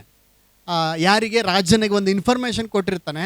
ಆವಾಗ ಅದರಿಂದ ರಾಜನ ಜೀವನೇ ಉಳಿದಿರ್ತತೆ. ರಾಜನ ಜೀವ ಉಳಿದಾಗ ಮೊರ್ದೆಕಾಯ್ದು ಮೊರ್ದೆಕಾಯ್ದು ಹೆಸರು ಅವರ ಪುಸ್ತಕದಲ್ಲಿ ಲಿಖಿತವಾಗಿರ್ತತೆ. ಎಲ್ಲಿ ಲಿಖಿತವಾಗಿರ್ತತೆ? ಒಂದು ದಿವಸ ರಾಜನಿಗೆ ನಿದ್ದೆ ಬರಲ್ಲ. ಹಿಂಗೆ ನೋಡ್ತಾನೆ. ಏನಪ್ಪ ಅಂದರೆ, ಏನು ಸುಮ್ಮನೆ ತೆಗೆದು ಹಿಸ್ಟ್ರಿ ಎಲ್ಲ ಅಂದರೆ ಅವ್ರದ್ದು ಪುಸ್ತಕ ಇರ್ತದೆ, ಡೈರಿ ನೋಡ್ತಿರ್ಬೇಕಾದ್ರೆ ಮೊರ್ದೆಕಾಯಿ ಹೆಸರು ಗೊತ್ತಾಗ್ತತೆ. ಮೊರ್ದೆಕಾಯಿ ನಮಗಿಂತ ಹೆಲ್ಪ್ ಮಾಡ್ಯಾನೆ, ಏನೋ ಒಂದು ನಮ್ಮ ಜೀವನ ಉಳಿಸೇನೆ. ಅವನಿಗೆ ಏನಾರ ಸನ್ಮಾನ ಮಾಡಿದ್ರೆ ನೀವು ಏನಾರು ಕೊಟ್ಟು ಕಳಿಸಿರ ಅಂದರೆ, ಇಲ್ಲ ದಣಿ, ಇಲ್ಲ ರಾಜರೇ, ನಾವೇನು ಮಾಡಿಲ್ಲ ಅಂತೇಳಿ ಅಂತಾರೆ. ಆವಾಗ ಹಾಮಾನು ಮಂತ್ರಿ ಆಗಿರ್ತಾನೆ. ಆ ರಾಜ ಕರೆದು ಹಾಮಾನನಿಗೆ ಕೇಳ್ತಾನೆ. ಏನಂತಂದರೆ, ರಾಜ ಒಬ್ಬ ವ್ಯಕ್ತಿನ ಸನ್ಮಾನ ಮಾಡಬೇಕಂದ್ರೆ ಹೆಂಗೆ ಸನ್ಮಾನ ಮಾಡಬೇಕು ಅಂತ ಕೇಳ್ತಾನೆ. ಯಾರು ಸನ್ಮಾನ ಮಾಡ್ಬೇಕಂದ್ರೆ ಹೇಳ್ರಿ, ಯಾರು ಸನ್ಮಾನ ಮಾಡ್ಬೇಕಂದ್ರೆ? ರಾಜ ಒಬ್ಬ ವ್ಯಕ್ತಿನ ಸನ್ಮಾನ ಮಾಡ್ಬೇಕಂದ್ರೆ ಯಾರನ್ನ ಹೆಂಗೆ ಸನ್ಮಾನ ಮಾಡ್ಬೇಕಂತೇಳಿ ಕೇಳಿದಾಗ ಇವನೇನು ಅನ್ಕೊಂತಾನೆ, ಹೇ, ನನ್ನನ್ನು ಬಿಟ್ಟರೆ ಇನ್ನು ಯಾರದಾರ ಸನ್ಮಾನಕ್ಕೆ ಯೋಗ್ಯನ? ಇವನು ರಾಜನ ಕೈ ಕೆಳಗಿರೋರು ಯಾರು? ಮಂತ್ರಿ, ನಾನೇ, ನನ್ನೇ ಸನ್ಮಾನ ಮಾಡೋದಂತಾನೆ. ನೋಡ್ರಿ ರಾಜ ಹೆಂಗೆ ಸನ್ಮಾನ ಮಾಡ್ಬೇಕಂದ್ರೆ ಅವನಿಗೆ ಸ್ಟೇಟಸ್ಸಿಗೆ ತಕ್ಕಂಗೆ ಸನ್ಮಾನ ಮಾಡಬೇಕು. ಕುದುರೆ ಮೇಲೆ, ರಥದ ಮೇಲೆ ಮೆರವಣಿಗೆ ಮಾಡಿಸಿ, ಫುಲ್ಲು ಎಲ್ಲ ವಾಲ್ಗವನ್ನು ಕರೆಸಿ, ಎಲ್ಲ ಒಳ್ಳೆಯ ರಾಜ ವಸ್ತ್ರಗಳನ್ನು ಹಾಕಿ, ಎಲ್ಲ ಇದಕ್ಕೆ ಕಿರೀಟ ಇಕ್ಕಿ, ಎಲ್ಲ ವಿಜೃಂಭಣೆಯಿಂದ ಸನ್ಮಾನ ಮಾಡಬೇಕು ಅಂತಂದಾಗ, ಸರಿ ಹೌದಲ್ಲ ರಾಜ, ಹಂಗಾದ್ರೆ ನಾನು ಸನ್ಮಾನ ಮಾಡ್ತೀನಿ ಅಂತೇಳಿ ಅವನ ಮೊರ್ದೆಕಾಯಿ ಅಂತ ಒಬ್ಬ ವ್ಯಕ್ತಿ ಅದಾನೆ, ಅವನ ಕರ್ಕೊಂಡು ಬಂದು ನೀನು ಸನ್ಮಾನ ಮಾಡು ಅಂತ ಹೇಳ್ತಾನೆ ರಾಜ. Alleluia, alleluia. ಹೇಳ್ರಿ, ಯಾರಿಂದ ಸನ್ಮಾನ ಇವಾಗ? ಶತ್ರುಗಳಿಂದ ಸನ್ಮಾನ. ಯಾರಿಂದ ಸನ್ಮಾನ? ದೇವರಿಗೆ ಗೌರವ ಕೊಡುವ ವ್ಯಕ್ತಿಗೆ ಶತ್ರುಗಳಿಂದ ಸನ್ಮಾನ. Alleluia, alleluia. ಇವತ್ತು ನಾವು ದೇವರಿಗೆ ಕೊಡಬೇಕಾದ ಗೌರವನ ನಾವು ಕೊಡ್ತಾ ಇದ್ದೇವಾ? ದೇವರಿಗೆ ಕೊಡಬೇಕಾದ ಸನ್ಮಾನವನ್ನು ನಾವು ದೇವರಿಗೆ ಕೊಡ್ತಾ ಇದ್ದೀವ? ದೇವ್ರಿಗೆ ಕೊಡಬೇಕಾದ ಸಮಯವನ್ನು ಕೊಡ್ತಾ ಇದ್ದೀವ? ದೇವ್ರಿಗೆ ಕೊಡಬೇಕಾದ ಸಮಯ ನೀನು ಕೊಟ್ಟರೆ ನಾನು ಹೇಳ್ತೀನಿ, ದೇವ್ರು ನಿನ್ನನ್ನು ಕೆಳಗಿನ ಸ್ಥಾನದಲ್ಲಿ ಬಿಡಲ್ಲ. ಉನ್ನತ ಉನ್ನತ ಉನ್ನತ ಅತಿ ಉನ್ನತದಲ್ಲಿ ದೇವರು ಇರ್ತಾನೆ. ಸತ್ಯವೇದ ಗ್ರಂಥದಲ್ಲಿ ದೇವರನ್ನು ಗೌರವಿಸುವ ವ್ಯಕ್ತಿಗಳನ್ನು ನಾವು ನೋಡ್ತೇವೆ. ದಾನಿಯೇಲನು ದಿನಕ್ಕೆ 3 ಸಾರಿ ಪ್ರಾರ್ಥನೆ ಮಾಡ್ತಿದ್ನು. ಎಷ್ಟು ಸಾರಿ ಪ್ರಾರ್ಥನೆ ಮಾಡ್ತಿದ್ರಿ? ಎಷ್ಟು ಸಾರಿ ಪ್ರಾರ್ಥನೆ ಮಾಡ್ತಿದ್ನು ದಾನಿಯೇಲನು? ದಿನಕ್ಕೆ 3 ಆವರ್ತಿ. ಏನು ತಪ್ಪಿಸಿದ್ರು ಪ್ರಾರ್ಥನೆ ಟೈಮ್ ತಪ್ಪಿಸ್ತಿದ್ದಿಲ್ಲ. ನಾವು ಕೂಡ ತಪ್ಸಲ್ಲ. ಏನು ಹೇಳ್ರಿ, ಹೇಳ್ರಿ, ನಾವು ಕೂಡ ತಪ್ಸಲ್ಲ. ದಿನಕ್ಕೆ 3 ಸಾರಿ ಹೇಳ್ರಿ, ದಿನಕ್ಕೆ 3 ಸಾರಿ ಕಂಪಲ್ಸರಿ ನಾವು ತಪ್ಸೋದಿಲ್ಲ. ಕೆಲವರು 4 ಸಾರಿ ಆಗ್ತತೆ. ಸಾಯಂಕಾಲ ಸ್ನ್ಯಾಕ್ಸು, ಬೆಳಗ್ಗೆ ಟಿಫನು, ಮಧ್ಯಾಹ್ನ ಲಂಚು, ಸಾಯಂಕಾಲ ಸ್ನ್ಯಾಕ್ಸು. ಸಾಯಂಕಾಲ ಆದ ತಕ್ಷಣ ಸ್ನ್ಯಾಕ್ಸ್ ಏನಾರು ಬೇಕು, ಬಜ್ಜಿ, ಮಿರ್ಚಿ, ಚುಡುವ, ಚಾಯ್ ಕಂಪಲ್ಸರಿ ಸಾಯಂಕಾಲ ಬೇಕು. ನಾವು ಕೂಡ 3 ಸಾರಿ ತಪ್ಸೋದೇ ಇಲ್ಲ. ದಿನಕ್ಕೆ 3 ಸಾರಿ ತಪ್ಸೋದೇ ಇಲ್ಲ. ಏನಕ್ಕೇನಾಗಲಿ, 6 ಹೋಗಿ 3 ಹೋಗ್ಲಿ, 3 ಹೋಗಿ 6 ಆಗಲಿ, ಅಲ್ಲಿ ಪ್ರಪಂಚ ಪ್ರಳಯ ಆಗಿ ಅಲ್ಲಿ ಫ್ಲಡ್ಡಿಂಗ್ ಬರ್ತೈತೆ ಅನ್ಕೊಳ್ರಿ. ಪ್ರಳಯ ಹಿಂಗೆ ಬರ್ತೈತೆ ಅಂದ್ರೆ ಕೂಡ ಬಂದಾಗ ನೋಡ್ಕೊಂಡು ತರಿ ಬಿಸಿದು ಹಾಕ್ರಿ ಅಂತೀವಿ ನಾವು. ಆದರೆ ದಾನಿಯೇಲನು ದಿನಕ್ಕೆ 3 ಸಾರಿ ತಪ್ಪದೆ ಪ್ರಾರ್ಥನೆಯನ್ನು ಮಾಡ್ತಿದ್ನು. ಹೇಳ್ರಿ, ದಿನಕ್ಕೆ 3 ಸಾರಿ ತಪ್ಪದೆ ಹೇಳ್ರಿ ಏನು ಮಾಡ್ತಿದ್ನು ಅಂದರೆ, ಆತನು ರಾಜನ ಕೈ ಕೆಳಗೆ ಆತನು ಅಧಿಕಾರ ಒಂದು ಉದ್ಯೋಗದಲ್ಲಿ ಸೇರ್ಕೊಂಡಿದ್ನು. ಉದ್ಯೋಗ ಇದ್ರೂ ಕೂಡ ಬೆಳಗ್ಗೆ ಪ್ರಾರ್ಥನೆ ಮಾಡ್ಕೊಂಡು ಉದ್ಯೋಗಕ್ಕೆ ಹೋಗ್ತಿದ್ನು. ಅವನಿಗೊಂದು ಸಪ್ರೇಟ್ ರೂಮ್ ಇತ್ತು. ಮಧ್ಯಾಹ್ನ ಊಟಕ್ಕೆ ಬಿಟ್ಟರೆ ಎಲ್ಲರೂ ತಿಂದು ಆರಾಮಾಗಿ ನಿದ್ದೆ ಹೊಡ್ತಿದ್ರು. ಅಲ್ಲೆಲೂಯ್ಯ. ಆದರೆ ದಾನಿಯೇಲನು ಮಾತ್ರ ಊಟಕ್ಕೆ ಕೊಡುವ ಸಮಯದಲ್ಲಿ ಶಾರ್ಪಾಗಿ ಊಟ ಮಾಡಿ ಬಂದು ಮೊಣಕಾಲೂರಿ ಪ್ರತಿನಿತ್ಯ ಮಧ್ಯಾಹ್ನದ ಸಮಯದಲ್ಲಿ ಕೂಡ ಈತನು ಪ್ರಾರ್ಥನೆ ಮಾಡ್ತಾ ಇದ್ನು. ಅಲ್ಲೆಲೂಯ್ಯ. ಸಾಯಂಕಾಲ ಕೂಡ ಪ್ರಾರ್ಥನೆ ಮಾಡ್ತಾ ಇದ್ನು. ದೇವರಿಗೆ ಕೊಡಬೇಕಾದ ಗೌರವವನ್ನು ಈತನು ತಪ್ಪದೇ ಕೊಡ್ತಾ ಇದ್ನು. ದೇವ್ರಿಗೆ ಕೊಡಬೇಕಾದ ಸಮಯವನ್ನು ಈತನು ತಪ್ಪದೇ ಕೊಡ್ತಾ ಇದ್ನು. ಅಲ್ಲೆಲೂಯ್ಯ. ಇವತ್ತು ಎಷ್ಟು ಜನ ದೇವ್ರಿಗೆ ಗೌರವ ಕೊಡ್ತಾ ಇದ್ದೀರಿ ಅಂತಂದರೆ, ಎಷ್ಟು ಹಾಡಾಡ್ತಿರ್ತಾರೆ ಬಿಡೋ, ಹೋದ್ರೆ ನಡೀತೈತಿ, ಏನಾಗಬೇಕಾಯ್ತು ನಮ್ಗೆ ಹೋಗಾರ ಹಂಗೆ ಅವ್ರು ಹಂಗೆ ಪಾಸ್ಟ್ ಇರೋದು. ಅದಕ್ಕೆ ಕೇಳು, ಪಾಸ್ಟ್ ಅದಕ್ಕೆ ಇರೋದು. ಪಾಸ್ಟ್ಗಾರ ದೇನ್ ಕುನ್ನರು ಜೀವರತ್ನಮ್ಮನ దేనికున్నారు పాస్టర్లు? ఎందుకున్నారు? చెప్పేదానికి వాళ్ళు అలాగే చెప్తుంటారు, మనం లేటుగా పోతూనే ఉండాలి. హల్లెలూయా, ಸ್ತೋತ್ರ, ಹಲ್ಲೆಲೂಯಾ. ದೇವರಿಗೆ ಕೊಡಬೇಕಾ? ಅರೆ ನಾವು ಸನ್ಮಾನಿಸ್ತಿರೋದು ಪಾಸ್ಟರ್ನಲ್ಲ, ನಾವು ಆರಾಧನೆ ಮಾಡ್ತಿರೋದು ಯಾವ ವ್ಯಕ್ತಿಗಳನ್ನಲ್ಲ, ದೇವ್ರನ್ನ ಆರಾಧನೆ ಮಾಡ್ತಾ ಇದ್ದೀವಿ. ಹಲ್ಲೆಲೂಯಾ. ನಮ್ಮನ್ನು ಯಾರು ನೋಡ್ತಾರೆ ಗೊತ್ತಾ? ದೇವ್ರು ನೋಡ್ತಾನೆ. ನಾವು ಎಷ್ಟು ಸಮಯ ದೇವರಿಗೆ ಕೊಡ್ತಾ ಇದ್ದೀವಿ, ನಾವು ಎಷ್ಟು ಸರಿ ಅಂದರೆ ಸಮಯಕ್ಕೆ ಬರ್ತಾ ಇದ್ದೀವಿ, ಎಷ್ಟು ಪ್ರಾಮುಖ್ಯತೆ ನಾವು ದೇವ್ರಿಗೆ ಕೊಡ್ತಾ ಇದ್ದೀವಿ ಅನ್ನೋದನ್ನು ಪರಲೋಕ ದೇವರು ನೋಡ್ತಾನೆ ಇರ್ತಾನೆ. ಹಲ್ಲೆಲೂಯಾ. ದಾನಿಯೇಲನ ಪ್ರಾರ್ಥನೆನ ದೇವರು ನೋಡ್ತಾ ಇದ್ನು. ಸಡನ್ನಾಗಿ ಇವನ ಮೇಲೆ ಹೊಟ್ಟೆ ಕಿಚ್ಚು ಬಿದ್ದು ಇವನ ಜೊತೆ ಕೆಲಸ ಮಾಡ್ರಿ ಏನಂತ ರೂಲ್ಸ್ ತಂದಂದರೆ, ರಾಜನ ಹತ್ರ ಬಂದು ರೂಲ್ಸ್ ತಂದರು. ಏನಂತಂದು 40 ದಿವಸ ಯಾರು ಪ್ರಾರ್ಥನೆನೇ ಮಾಡಂಗಿಲ್ಲ, ಲಾಕ್ಡೌನ್. ಹಲ್ಲೆಲೂಯಾ. ಎಲ್ಲ ಚರ್ಚ್ಗಳು ಬಂದಾಗಿದ್ವು, ಲಾಕ್ಡೌನ್ ಅಂತ. ಹಂಗೆ ಅವರೊಂದು ರೂಲ್ಸ್ ತಂದರು, 40 ದಿವಸದ ತನಕ ರಾಜನಿಗೆ ಪ್ರಾರ್ಥನೆ ಮಾಡ್ಬೇಕು. ಮಾಡಂಗಿದ್ರೆ ಯಾರ ಮುಂದೆ ಪ್ರಾರ್ಥನೆ ಮಾಡಬೇಕು? ರಾಜನ ಮುಂದೆ ಪ್ರಾರ್ಥನೆ ಮಾಡ್ಬೇಕಂತ ರೂಲ್ಸ್ ತಂದರು. ಇವನು ಪ್ರಳಯ ಆಗಲಿ ದೇವರು ಕೊಡಬೇಕಾದ ಸಮಯವನ್ನು ಈತನು ಯಾರಿಗೂ ಕೂಡ ಕೊಡಂಗಿಲ್ಲ. ಪ್ರಾರ್ಥನೆಯನ್ನು ತಪ್ಪಿಸದೆ ಮಾಡುವ ವ್ಯಕ್ತಿ ಆಗಿದ್ದನು. ಶಾಸನಕ್ಕೆ ರುಜುವಾದದ್ದು ತಿಳಿದು ಬಂದಾಗಲೂ ಕೂಡ ದಾನಿಯೇಲನು, ಅಂದರೆ ರೂಲ್ಸ್ ಬಂದ್ಬಿಟ್ಟತ್ತೆ, ಯಾರಿಗೂ ಪ್ರಾರ್ಥನೆ ಮಾಡಂಗಿಲ್ಲ ಅಂತೇಳಿ.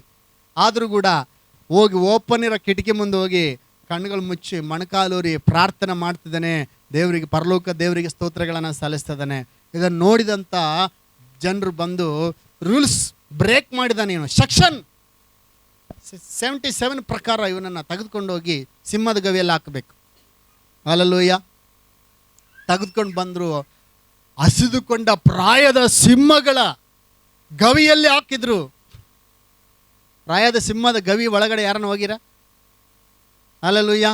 ನಾನು ನೋಡಿದ್ದೀನಿ, ದೂರದಿಂದ ನೋಡಿದ್ದೀನಿ. ನಾನು ನೋಡಿದ್ದೀನಿ ಸಿಂಹಗಳನ್ನ, ಜೂ ಪಾರ್ಕ್ನ ನೋಡಿದ್ದೀನಿ. ಸುಮ್ಮನೆ ಹಂಗೆ ನೋಡಿದ್ರೆ ಹಂಗೆ ಭಯ ಆಗ್ತದೆ, ಹಂಗೆ ಅಂತಿರ್ತಾವೆ. ಹಂಗೆ ಹಸ್ಕೊಂಡಿರೋ ಸಿಂಹಗಳ, ಅಂದರೆ ಮಾಂಸ ಇಟ್ಟಿರಲ್ಲ 2 ದಿವಸದಿಂದ ಅವಕ್ಕೆ. ಹೆಂಗೂ ಪಕ್ಕ ಗೊತ್ತಿತ್ತು, ನನ್ನ ಮಗ ಪ್ರಾರ್ಥನೆ ಮಾಡ್ತಾನೆ, ಈ ಸಿಂಹಗಳಿಗೆ ಆಹಾರ ಕೊಡ್ಬೇಕಂತ 2 ದಿವಸದಿಂದ ಆಹಾರ ಇಕ್ಕಿರಲ್ಲ ಅಂತ ಹಿಸ್ಟ್ರಿ ಹೇಳ್ತದೆ. ಹಂಗಂತ ದಾನಿಯೇಲನ ತೆಗೆದುಕೊಂಡು ಹೋಗಿ ಸಿಂಹದ ಗವಿಯಲ್ಲಿ ಹಾಕ್ತಾರೆ. ಬೆಳಗ್ಗೆ ಎದ್ದು ಬರ್ತಾರೆ, ಎಲುಬು ಕೂಡ ಸಿಕ್ಕಿರ್ತಾವಿಲ್ಲೋ ಅಂತೇಳಿ. ಸಿಂಹಗಳ ಗವಿಯಲ್ಲಿ ಹಾಕಿದಾಗ ಸಿಂಹಗಳೆಲ್ಲ ಅರ್ಕಂತ ತಿಂದ್ಬಿಟ್ಟಿರ್ತಾವೆ ಅಂತೇಳಿ ಬಂದರೆ ಆರಾಮ ನಿದ್ದೆ ಮಾಡ್ತಿರ್ತಾನೆ. ಸಿಂಹಗಳೇ ಇವನಿಗೆ ಬೆಡ್ಡು, ತೆಲ್ದಿಂಬು ಇಲ್ಲ, ಈ ಸಿಂಹಗಳೇ ಇವನಿಗೆ ತೆಲ್ದಿಂಬು. ಲೆಕ್ಕ ಹಾಕ್ರಿ ಸಿಂಹ ಒಂದು ಸಾರಿ ಹೆಂಗಿರ್ಬೋದು ಅಂತೇಳಿ. ಆಮೇಲೆ ಹಲ್ಲೆಲೂಯಾ. ಸಿಂಹಗಳ ಗವಿಯಲ್ಲಿ ಹಾಕಿದ್ರೂ ಕೂಡ ಸಿಂಹಗಳ ಬಾಯನ್ನು ದೇವರು ಕಟ್ತಾನೆ. ಯಾರು ದೇವರನ್ನು ಗೌರವಿಸ್ತಾರೋ, ನೀನು ದೇವ್ರಿಗೆ ಕೊಡಬೇಕಾದ ಗೌರವ ಕೊಟ್ಟುಬಿಡು ಅಷ್ಟೇ. ದೇವ್ರಿಗೆ ಕೊಡಬೇಕಾದ ಸಮಯ ಕೊಟ್ಟುಬಿಡು, ದೇವ್ರಿಗೆ ಕೊಡಬೇಕಾದ ಮಹಿಮೆನ ಕೊಟ್ಟುಬಿಡು. ಸಿಂಹಗಳ ಬಾಯನ್ನು ದೇವ್ರು ಕಟ್ಟಾಕ್ತಾನೆ. ಆಮೇನ್ ಹಲ್ಲೆಲೂಯಾ.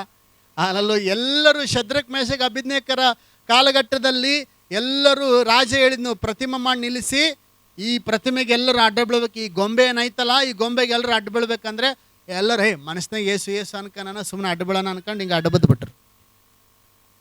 ಹಲ್ಲೆಲೂಯಾ. ಎಲ್ಲರೂ ಅಡ್ಡ ಬಿದ್ದರೆ ಇಂದು 3 ನಿಂತಾರೆ. ಹಂಗೆ ಕೆಲವ್ರು ಅಂದ್ರೆ ಬೆಂಕಿ ಕುಣೆಗೆ ಹಾಕ್ತಾರೆ, ಅಡ್ಡ ಬಿದ್ದು ಬಿಡ್ರಲ್ಲ ಅಂತಂದ್ರೆ ನಾವು ಅಡ್ಡ ಬೀಳಲ್ಲ.